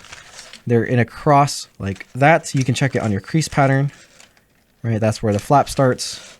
Going to do the same thing on the other side. So your pre-creases is like right there. So it's not quite folded, but we can just open it. And now it's folding on our pre-crease. Do the same thing on the other side. And right now that forms the point that's going to be the top of one of our horns. So that area is kind of the only section you really need to keep clean. It's going to make your horns a little bit pointier, but if it's not perfect, don't worry. All right, so now that we have those 2 points, the sequence is kind of, we're going to collapse as far as we can on this side and then on this side. But when we do the opposite side, it's going to start undoing the reverse side. And what's going to have to happen is, even though it seems like we should be valley folding along this middle line, it's going to be a mountain, and the transition is going to happen just in the middle. So it's kind of going to be folded like, I guess I can't really show with my fingers, but if this represents the mountain fold between, like that, it's going to be folding this way for this horn, and then that way on the other horn. That probably doesn't make any sense until we actually do it, but you can check on your crease pattern which direction the creases lie, and that helps you out. So let's get this paper right here. We're going to start with this, which just collapses, you know, along the creases like any ordinary Elias stretch would. And it collapses down to center there. Mountain Valley, and looks like your paper's getting stuck. If it gets stuck in there and you don't know what's going on, just reopen that pocket a little bit with your finger. So in this case, I have to do that for this mountain fold right here. It's right there. That makes it a little bit cleaner. Just like this. And it doesn't, even though we might have pre-creased this section, we're not actually going to have to fold that because, again, the transition is going to happen in there. All right, so now we're going to flip this around, show the other side. So we collapsed this side towards the snout. Now we have to collapse the side towards the neck. And this one's kind of already nearly done for us, except it's not on this side. It's all kind of stretched out. But what happens is when we're going to push it in, this is going to probably mess up some more stuff. So there we go. Now we can start to see it fighting ourselves. So it's like half collapsed on both sides. And to fully collapse it, we're going to be needing to do a mountain fold on the horns. So let's start with one horn. You can already see on the inside that it's starting to turn into a valley fold right there. And it's kind of like a reverse fold that happens just along both of these sides. But when you do it at the same time, you'll find that, you know, it wants to go this way, but not this way. And when you try to get this one, it undoes the first. So it's very fidgety. I like to just use my thumbs to hold things into place. And even if it undoes something, if you can get the crease the first time, just kind of in place, right? Like I'm really forcing this into place, it kind of helps to lock in on the other side. So then when you go ahead and fix the far side, it starts to be okay. So again, this is still about, you know, like a third collapse. Now we need to do the other horn in the same manner. So right along here, it's going to mountain. And then the nice thing is, because it's a little bit of a longer horn, we can grab the top and like pull it into place. So see, now it's really trying to fight me out of there, but you can see in this crevice that valley fold is forming. That's good. We want that. And see, these two mountain folded horns are now about to touch. And when they touch, we can actually just hold them with one hand and then kind of correct the creases on this. And to correct it, I'm really just like pushing them into place and recollapsing the rest of the model to do so. And so this one looks good. Let's see if we can get that the focus in, right? That one looks pretty good. But on this side, it's a whole total mess. So we need to fix the other side now. And that involves pushing that back up. And then again, on this, grabbing this horn and pushing this valley into place like that. And then we can grab both of them at the same time and squeeze. And there we have it. You know, that's about as good as we're going to get. You can probably clean it up a little bit more. but we don't really need it as clean anymore because we're going to shape out the head later. And now these two flaps should be able to lie flat towards the neck, just like that. And they're not going to be perfectly like that. You can see mine are still a little bit messy, but that's okay because when we shape the model, it's going to come out. I think the only thing I really have inaccurate is there's this edge right here that got stuck on the inside. So maybe what I can do is go back and, you know, try to get it unstuck, but this one looks like it's not really going to want to come out. So, oh, yeah, that's probably the best we're going to be able to fix that, which is generally okay. Like, that's not, oh, yeah, it's a little bit off, but, you know, not bad. It's going to be fine once we shape it. But that's how we do a set of the horns. Now, I've done this a lot, so I understand how to manipulate the paper enough to get this, you know, fold to come together. This might take you a little while. Be patient with it. Again, really just try to work each corner at a time to get the creases to all lie together. And then it helps to like crease it, push all the rest of the folds together to like lock this into place, and then reach in, push out the layers in the back like you saw I did, and then push everything back into place. That's just kind of how fidgety it is when everything is all locked up together like that. But once you have that head, do the exact same thing on the other head, and we're going to come back when I finish that. And we are done with the horns on both sides now.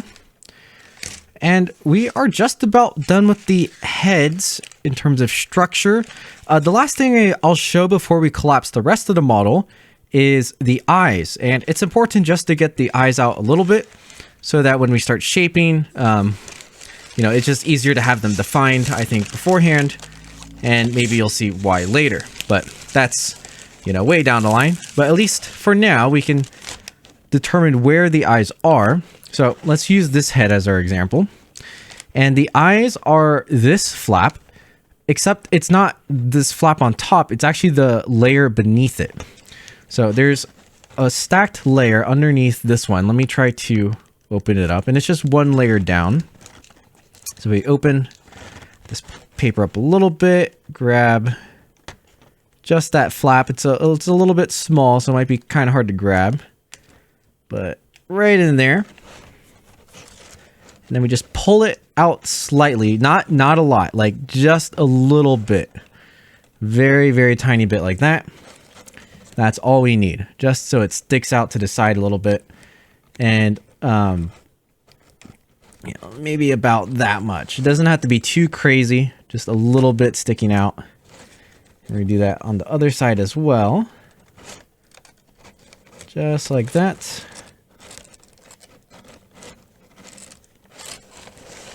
So now we have both sides sticking out a little bit. And then what we're gonna do is pretty much do the exact same thing we did here on the nose for the teeth, is that little swivel fold. And the swivel fold is gonna go from the corner here up to like about halfway between the center and the edge here. Just like this.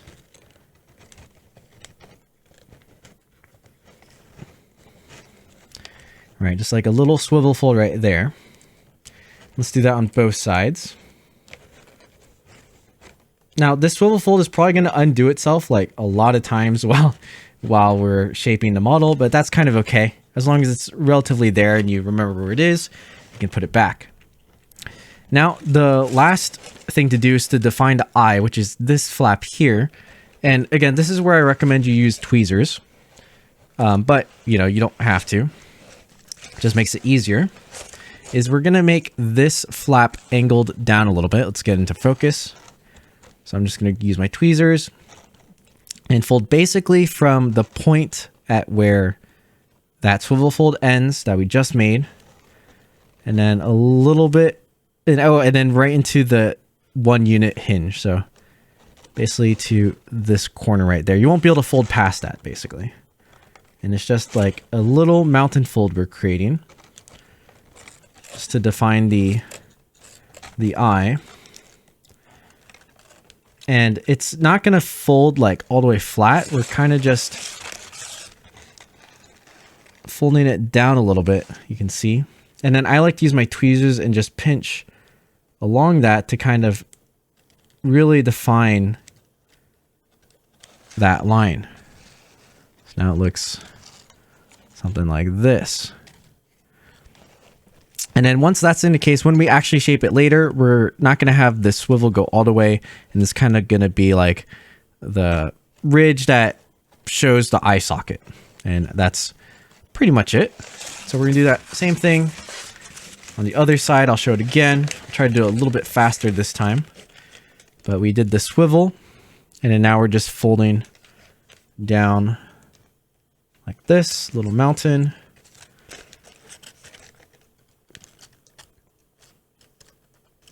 And pinch it into place, either with your fingers or with tweezers. I did a kind of a mix of both there.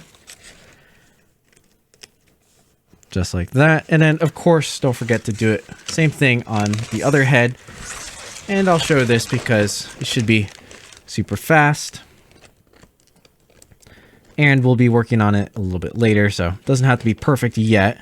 We're just kind of blocking it into place so we know where it is. It's much harder if you like MC, and especially if you're shaping with glue. This would be bad, is if you're gluing or MCing the head in place, and once it's already wet, it's a lot harder to take out these flaps, especially if they're already kind of sticking to each other. So that's why we just do this beforehand so we don't forget, because it's really easy to forget where the layers are once we're halfway through. So just a little bit of swivels for the eyes.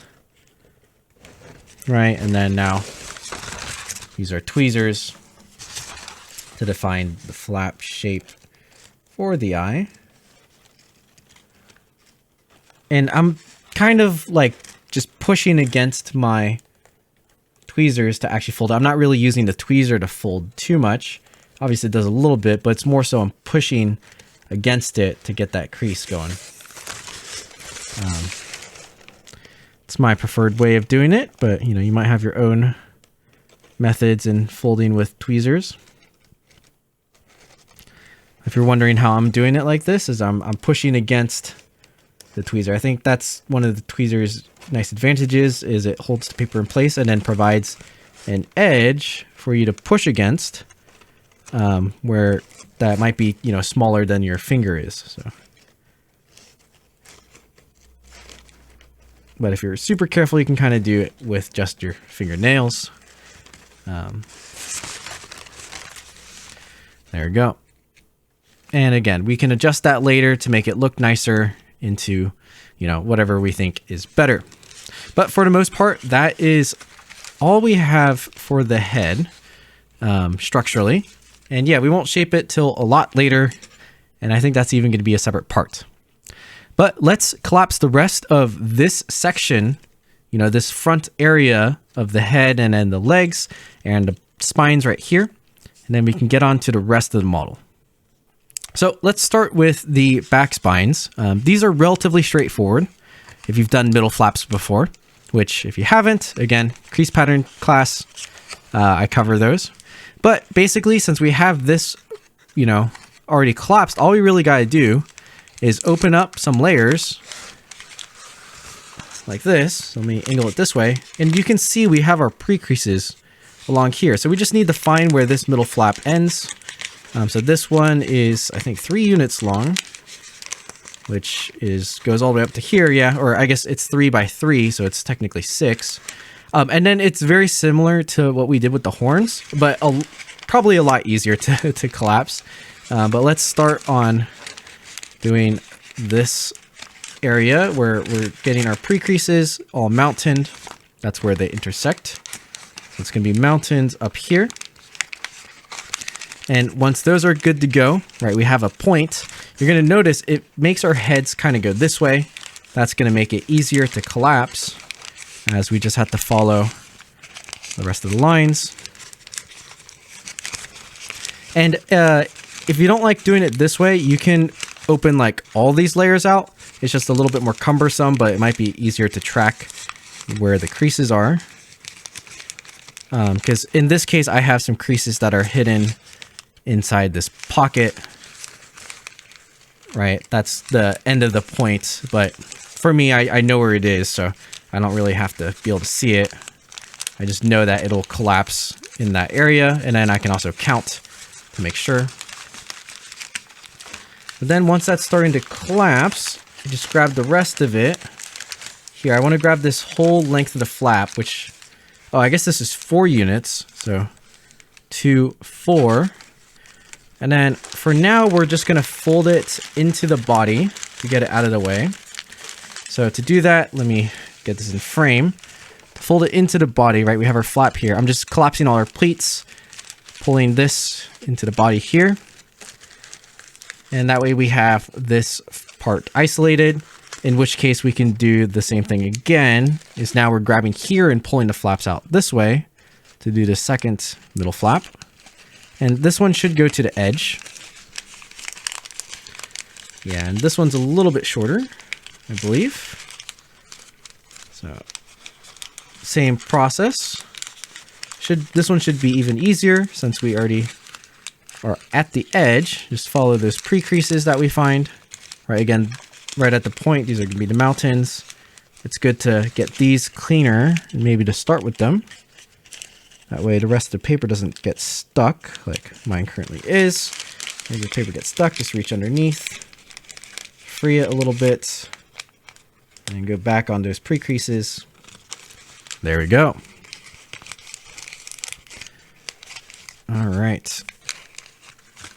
We have that in place. And you can see this is just the rest of our pre-creases. And then we can fold all these flaps together into the body now. And it should lay flat to the point where we can now close this in half. And those pleats will be inside just like that. Right? And obviously there's a lot of layers going on, but we have our 2 heads with the necks collapsed. And then these will be the back spines, and they're all hidden in the body for now. And then we have these appendages out here, which is the front legs. So let's finish collapsing these now. To collapse the legs, let's start just by looking at this one. So we already have this 3 unit, right? This is where the neck came from. It goes back up. And then from our pre-creases, we have, let's see, a bunch of fingers in the corner. And then one more Elias stretch in here. And so this is a little bit interesting. It's not interesting to collapse. It's just like, why is there an extra flap here? I'll explain that later in shaping. It's kind of another back spike or shoulder spike. But the arm is actually just in the corner here. So find your pre-creases. It should be, I believe, 4 units. So 1, 2, 3, 4, just like that. And then you can collapse it. This should be the easiest thing we've done this tutorial, probably. See, now we have 2 flaps that are the same length. And then we have all these toes, which you can just, reverse fold them for now. We're going to be thinning these toes later. But we're going to save that for, the dry shaping portion. We have 1, 2, 3, 4 toes. We have our 4 unit leg. And then we have this 4 unit flap sticking out here. We're going to do the same thing on the other side. Over here. Find those pre-creases. Should be 4 units, just like that. I'm going to close this up. And then once again, we have the rest of our claws or toes. Did I call them toes? I guess they're both toes and claws. These are for the front legs. And then now when we fold it all together, we can check our flap distribution. So we have our 2 heads. We have 2 long middle flaps in the body. We have these 4 unit flaps right here. And then we have our front leg like this, like that. You can kind of see how this is going to work. It's going to be the front legs, just like that. And now we have all this pleated space, and this is going to become the wings, the back legs, and the tail. So we can now start on this. All right, so now we're starting to collapse the rest of this whole section, and it's a lot of paper, but the collapse sequence is actually a lot easier than everything we just did in the head, and probably won't take as long. The main thing here is you're going to have to keep track of where your paper is and where your pre-creases are, as well as probably adjusting these things out of the way. But it's not too bad, especially since we've pre-creased it before, and we can just start to find our pre-creases. And this is the first one we're going to want to find, and this is for the wing section. So it should be like 3 units, and then the wing talons here, and then it goes back up. I think like 8 units, but you don't really have to count 8 units. You should just know that it's going to intersect with this line, which it does right there. And that's what we're going to start collapsing first. We're just going to go along this line. And so what's going to happen is, while we're doing that, this part is connected to the tail. So we're kind of doing half of the tail at the same time, right? This is where the intersection is. And then even though we have all these pleats going vertically, they're going to slowly all become horizontal, or for the most part, a lot of them are going to be horizontal. But the main key here is once we find our pre-creases, we're pretty much good to go. And then because our grid is accordion, it should line up, but at least if you need somewhere to start, find these ones, right? Look exactly like it is on the crease pattern. So this is going to be mountain. This is going to be a valley. The next one is a mountain. And if we can just start it a little bit like that, then everything else can be based off of that step. And so let's go outwards to the edge a little bit more. So just following our pre-creases, that's going to be a mountain. Next one is going to be a valley like that. And so on and so forth. And as you can see, as I'm going up, I'm converting the grid to the horizontal orientation. And once I get to the edge of the paper, I'm not going to worry about that section yet. I'm just going to worry about this, and I can start to close up the paper like so. Right, you can kind of see that. And then this area, all of this from here on down is basically going to turn into the horizontal pleats.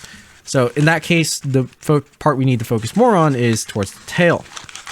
And so we can kind of just do exactly what we've been doing. You're just following our pre-creases all the way up. I think this is going to be around like 12 units all the way up. But again, this is pre-creased, and you can check the crease pattern to count exact if you need to. But just keep on going. As you open up more and more layers, the paper is going to get a little bit wonky on this side. But we kind of only need to get to where the tail ends, and then that will help us be able to close everything else back up. So I think in a couple more we can find it. Here we go, and I found it right here, and I know it's this section because I can see our pre-creases going back the other direction right there. So we're just about there, like this. And the nice thing about when we get to the end of the tail, which is right here, is technically, if you're doing this sequentially, this just becomes one big flap like that. So I can bunch all these up, and then this will allow me to nicely start going back down the tail. Now it's a little bit thick, so obviously you don't want to really fold a full flap like I'm doing here, but that's kind of your guidance until we, do it on the other side. But from here, since we're past this section, all of these are just horizontal pleats. So it's just kind of like refolding your grid back up. And if we get this all correct up to this point, this section will close. So let's get these grids going the right direction.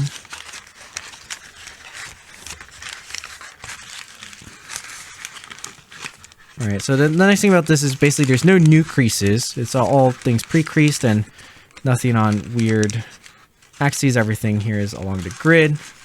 It's just about keeping track of where you are on your paper and being able to find your pre-creases.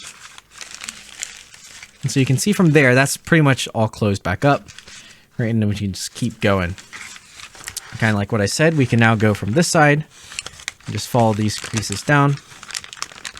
And if you want to make this a little bit faster, you can pretty much just collapse along the grid, staying more towards the edge, like that.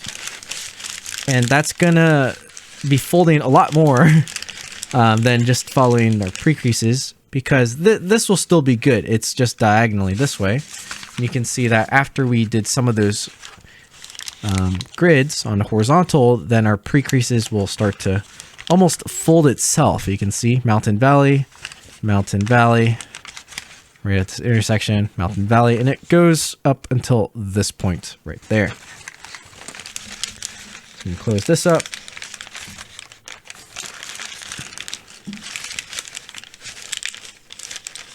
Just like this.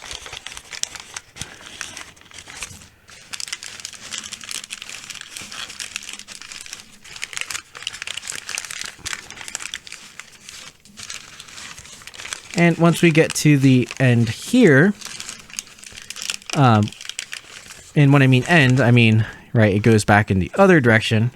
Now it's just going to go this way. But nothing's really changed. It's still the same process. But you can use this as like, little benchmarks to see how far you are. And sometimes at this point, I will actually collapse the other half first. But for this tutorial, I'm just going to show this entire half, and then we'll show the other half. Now for this is our first back leg, right? You can see a pre-creases go here. Don't worry about these yet. These two diamonds on the edge, just fold that whole pleat like that for now, and we're just gonna be folding it up to here because that will allow us to follow basically the same kind of thing we've been doing for the past few minutes. All right, so get those grids in the horizontal orientation.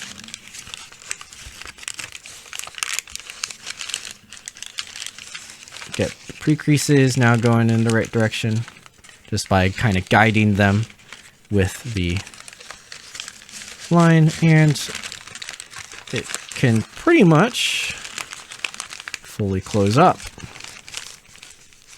Just like that. Now we could keep collapsing along this way, but I think it's going to be easier if we now do this section on the other side, and it'll make more sense. So to do that, we need to open up it on the correct axis. And how we can do that is, see these middle flaps? This is the center line. So what I'm going to do is I'm just going to run my thumb through there. And you can see I'm basically opening up that layer and flipping all these layers around. So I'm kind of like unwrapping it, but it's like a really easy unwrap. And now we have this 2-unit axes like this. So that when I close everything back up, it kind of comes back on itself, which is okay. That's what we want.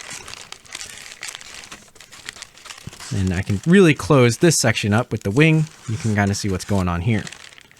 All right, so that's our tail. So now from here, we just do the same thing.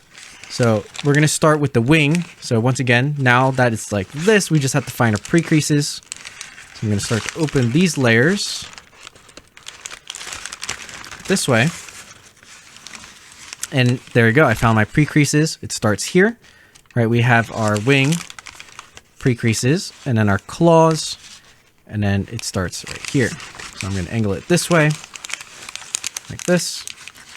Just get at least one started, and it's going to go across until we hit that same thing along the tail. Which, there we go, we found our pre-crease there. Just fold that grid unit for now. And we're gonna pause there so we can collapse the rest of this section. Now this section is gonna be a little bit more fidgety since the other part is collapsed. It's not in a big, stick of pleats anymore. But it's pretty much the exact same thing. All you really gotta do here is find those grid lines, fold them horizontally up to where those diagonal pre-creases are. And as you open it, it's going to show more visibly what's happening. Just like that, right?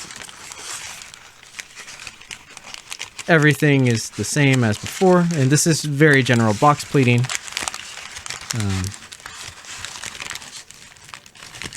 There we go. And I want to show you just kind of what we got, right? So here's our leg, and then this is where the start of the wing begins. And then kind of like before I said, we just keep going all the way down here now. And because we have the tip of the tail folded on the other side, let's use that as our next benchmark. So I can actually pull open these layers up until that point. Again, folding the horizontal. And it's actually this grid unit. I folded on the wrong grid unit. It's a little bit stuck, so I'm folding on the inside, or I'm holding it from the inside off the table to get this paper area unstuck. Just like that. And then see, we can see our pre-crease right here. That needs to stay inside, so I'm pushing it back underneath that flap. And then from there, we just have another set of horizontal pleats to fold, like this.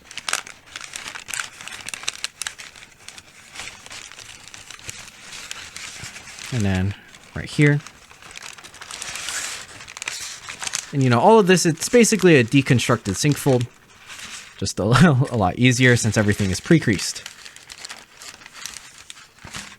There you go. Now we're coming back down the tail. And like I recommended on the other side, is just fold the horizontal pleats a bunch, and it will kind of fold the rest of it for you. Just like that. And if you want to, I stick my other hand all the way underneath just to get the pre-creases started. And once you get one unit, you can kind of hold this, and that's the tip of the tail. And then kind of guide it as well as you get those pleats the right direction from vertical to horizontal. Let's get some more of these horizontal ones done.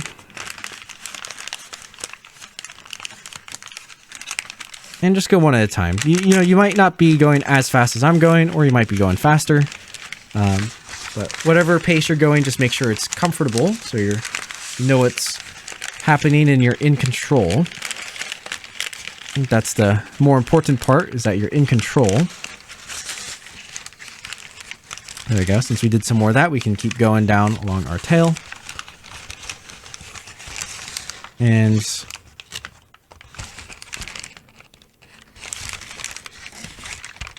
you know, I just realized I think I didn't pre-crease this part of the tail, but it should be fine. So if you don't see the creases on my end, it looks like I actually forgot to pre-crease this whole section. But thankfully we did it on the other section, so it won't matter. But I'm just going to pre-crease this in so you guys aren't confused in the tutorial. But if this happens to you, this goes to show that if you forgot to pre-crease, as long as it's not a hard one, see, I can kind of find it just by doing that. It's okay. You don't have to unfold anything. There you go. That's our pre-crease. And then you just keep going.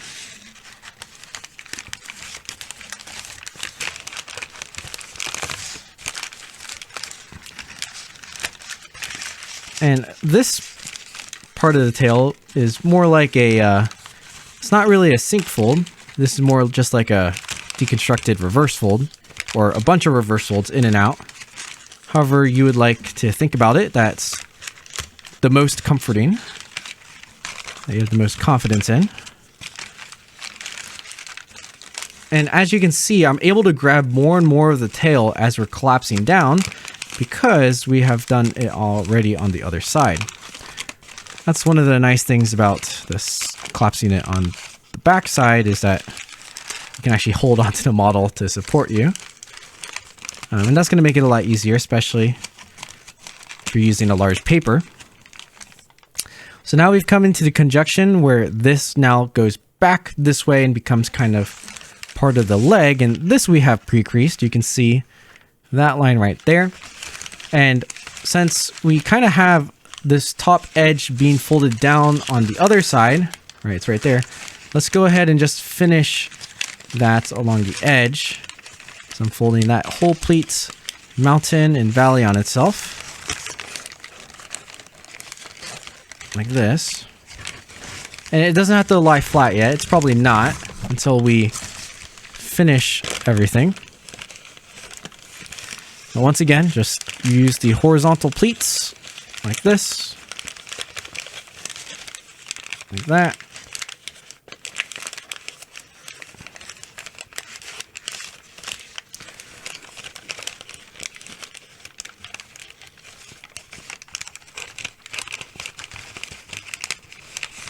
You're going to find those pre-creases.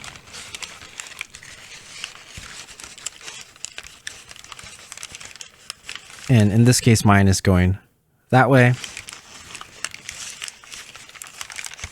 going to close this up. And now we didn't finish this section on the other side. But now that we have it on this side and everything else kind of done, we can now finish it on the back side once we're done with this one. So close that up just by pinching inside a little bit. We're going to flip it over. And it pretty much folded itself. And then now we just have this open area, which is going to become the legs. Now, the legs, again, we have these two diamonds on the edges that we're going to ignore. But what we're not going to ignore is these 1 unit ridges here. So it's one like that. That we're going to collapse on, but it's against the vertical pleats. So these are just mountain folds, and our folded up pleats like that just kind of sit inside like this. See how that works? And then now we just have a regular ridge here, but we're going to need to do it on the other side because this last part collapses the two together. So once again, same thing. I'm just following the mountain folds on my pre-creasing like that. And then now to get this fully collapsed, I have to open up the model just a little bit. And again, all I'm really concerned about is getting these horizontal pleats along the edge up to where our pre-creasing is. This way. See that? And then it's just like the same as everything else we've done. All the way until we get to this point where you can see the feet are pretty much all collapsed. And then this area might be raised for you. To have it not raised, you're just going to stick your finger in the pocket and make sure a valley fold, nice clean valley fold, folds down like that on each side, and that will make it lie flat together like this. And now once we have that, this whole structure should be able to kind of lie flat. So you can pinch it all down like this. And then if we orientate, this is our tail, right? This section here is going to be a hinge. I think it's like right along. This is going to valley. Like that. You have this hinged down there.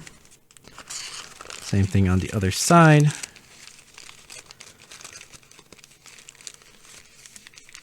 These are our middle flaps. And then once again, if we fold this section in half, which it's going to be quite thick now that the tail is collapsed. But it should allow it. Just do this gently, and if you're using a thicker paper, don't force it.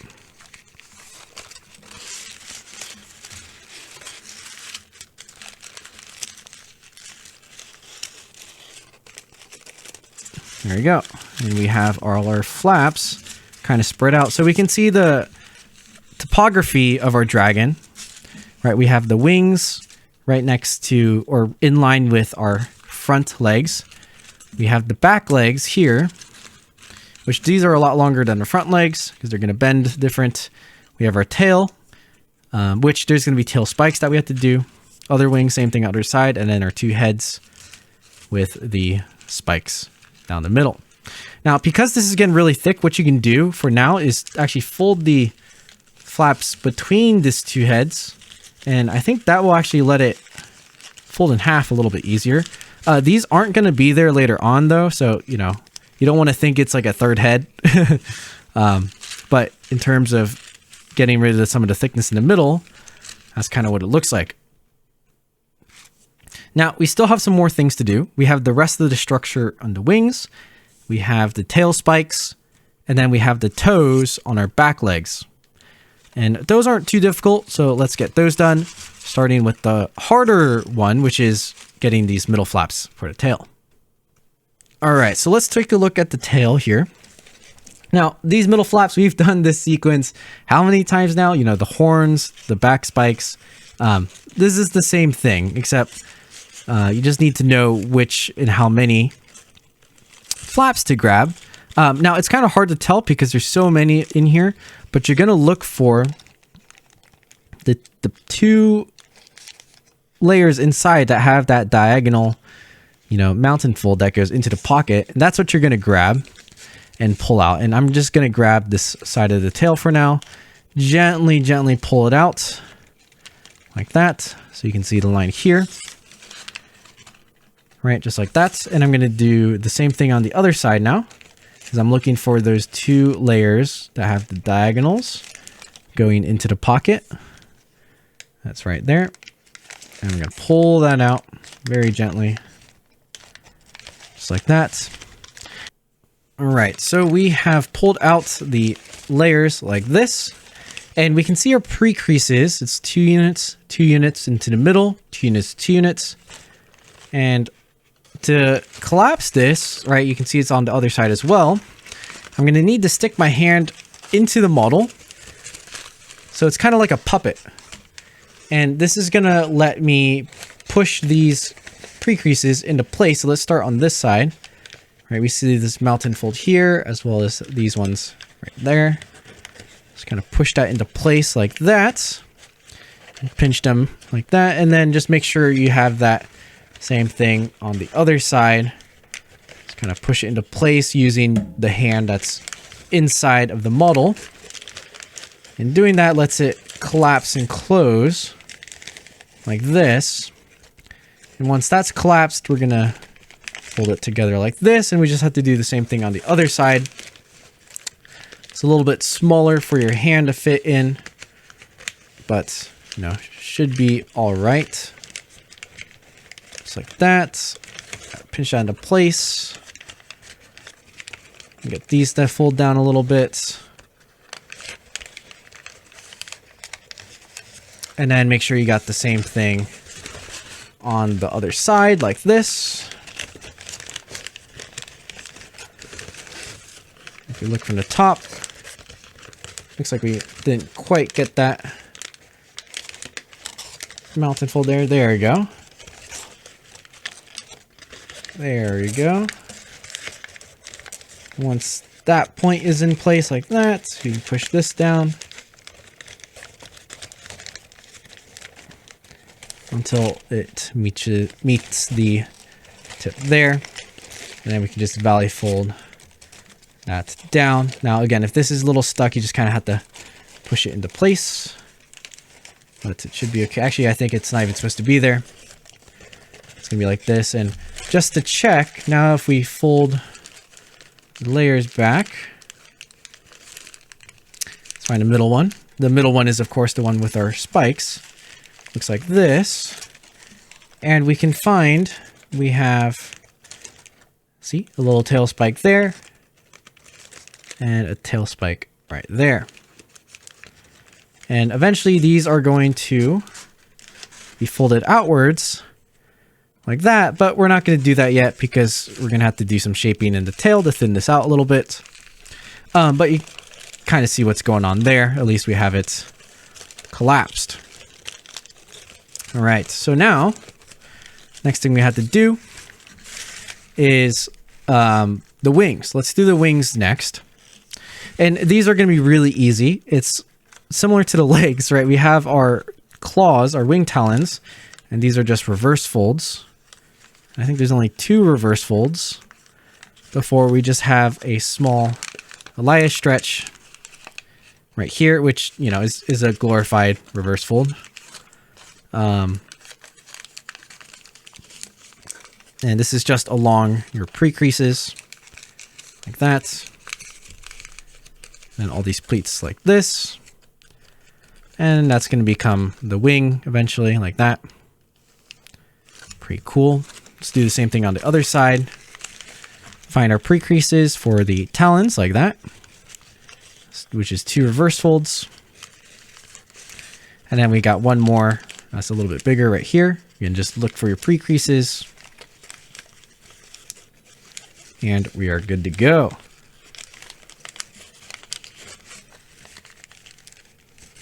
Like that.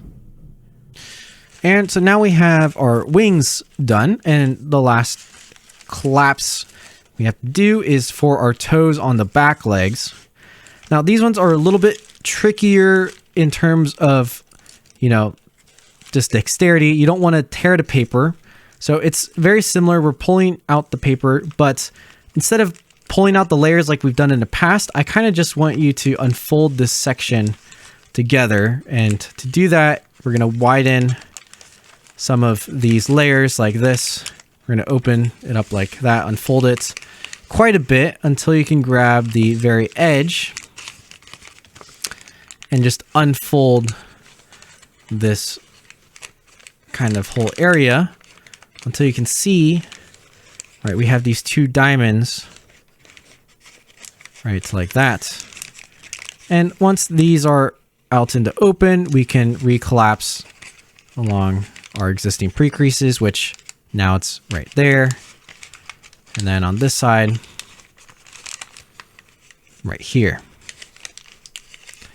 And what we're left with is something that looks like this. And again, these layers are outstretched because of what we just did.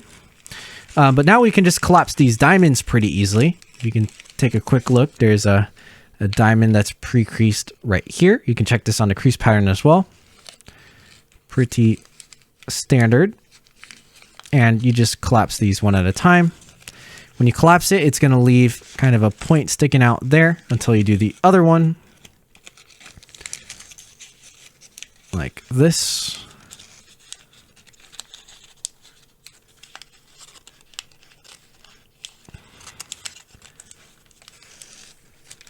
And then find the other. There you go. Like that. And that's how we get the rest of our toes, right? We have these 1 unit flaps here. If we fold them up, you can see that now we have 4 toes. Now, this is a little bit strange because our 4 claws, right? You can see they look like claws this way, but there's a lot of extra paper going on here. It's kind of wacky. We're going to have to get rid of that a little bit, the thin. But for now, how we're going to do that is just a quick pre-crease. So the way we're going to pre-crease this is we're going to fold an angle bisector from the tip down to the edge there. So with these 4 flaps all folded up together, I'm just going to do a bisector like this. Like that. And essentially what's going to happen is the way we're thinning this out is we're going to be folding a bird base in this whole section right here. So we did this bisector, right? Now we're going to fold this tip up like that. And you kind of want to crease this pretty strong because we're going to be using a lot of these pre-creases. They're not going to be fully exact, but they're kind of references to get our bird base. It also doesn't have to be super clean, but you can see that when we unfold that, right, it almost looks like we have pre-creasing for a rabbit ear. But then if we look at it from this angle and we open up that layer just a little bit, you can see we can visualize that bird base going on in that area. And from here, you're just going to have to collapse the bird base. This part is a little bit trickier. I recommend making all the pre-creases we made into mountains, at least along the edges. So all these diagonals on all the sides, make sure they are pre-creased as mountain. And that helps a lot for collapsing this into a bird base. It's really tricky to do this without that, since there's a lot of layers locked together in kind of a strange way. But just by changing those pre-creases, you can already see it's wanting to fold itself into a bird base. So you kind of just have to pick two sides to fold together like this in order to close it up into the bird base. So it's a little bit fidgety, but you can see the pre-creases for that bird base. You just gotta kind of do it. There's not really a good sequence here to do this from the middle. Kind of just got to go for it. So again, I recommend, now that we have all those pre-creased, it's going to be like a little bit of twisting and turning as you collapse these flaps to actually get it to obey and then lie flat eventually. You can kind of see I can twist it this way, get these ones to lie flat, and then twist it this way, get this one to lie flat right there. And I could fold that way, and then same thing on the other side. Fold this way. And we just about have our bird base collapsed. Just got to make this one a little bit more precise. There you go. And that is our bird base collapsed in between everything. If I open it up just a little bit, you can visualize what happened there. So you can see it's like wrapping into itself at that point, but that allows us to get these four claws a lot thinner, and then they're going to be a lot easier to shape down the line. So we're going to come back to that in the rest of the shaping and thinning during the shaping part of the tutorial, but you can see how that makes our four claws. And you're going to go ahead and do the same thing on the other side. I'm just going to do this off camera because it's the same thing. But if you're confused about that bird base section, take it slow, check the where the creases are aligned, and then I think as you're folding it, if you can remember to fold, like once you have this part of the bird base, you want it to fold into the pocket there, and then probably close it to be able to fold the next one into the pocket, and then close that and turn it around to fit the next one in. But yeah, it's just going to test your knowledge of how to collapse bird bases kind of in between layers. And it's not too bad, and it doesn't have to be super clean either. Just make sure those edges are kind of pointy. But yeah, let's come back when we are done with this. And we are done with both of those legs. You can see we got the bird base on both of them as well. And just to note, we can see that the paper has really collapsed down in size. At the start of this tutorial, it was out of frame pretty much, all the time. And even when folding all the heads, I kept having to have a lot of the paper off screen. And now it fits on screen. So, as you can see, it does shrink down quite a lot, which is why a larger paper is definitely preferable. But this is all we're going to cover in this tutorial. As you can see, we still have a lot more to do in terms of shaping. So for the next part, we are going to do all the rest of the structural foldings to basically begin shaping. And then probably part 3 will be all the wet shaping. So using the MC to make it all nice and secure like this, and get a really nice finished product. Now, one thing to note, this fold was basically the test fold. So the front legs are a little bit different on this one than on this. So if you go ahead and start shaping on your own, just note that there's a slight difference. I like the legs proportions on this better. These legs, front legs, are like a little bit too large compared to the back legs. So it's going to look a little bit different when we finish it off in the shaping tutorials, but it's going to be awesome. So yeah, this was a lot of work to produce. I can't believe we even made it past this point with all those teeth and the crazy head collapse and all those level shifters.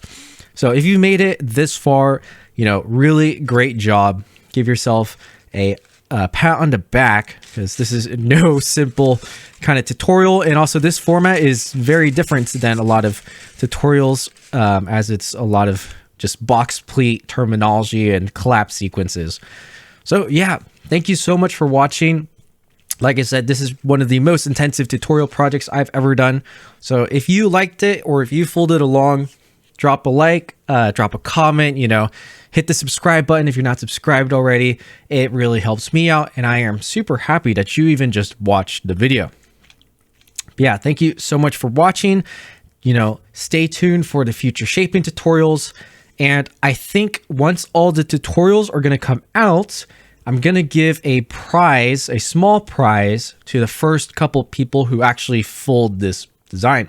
So keep that in the back of your head as you're folding along, and we're going to see when the rest of those tutorials come out.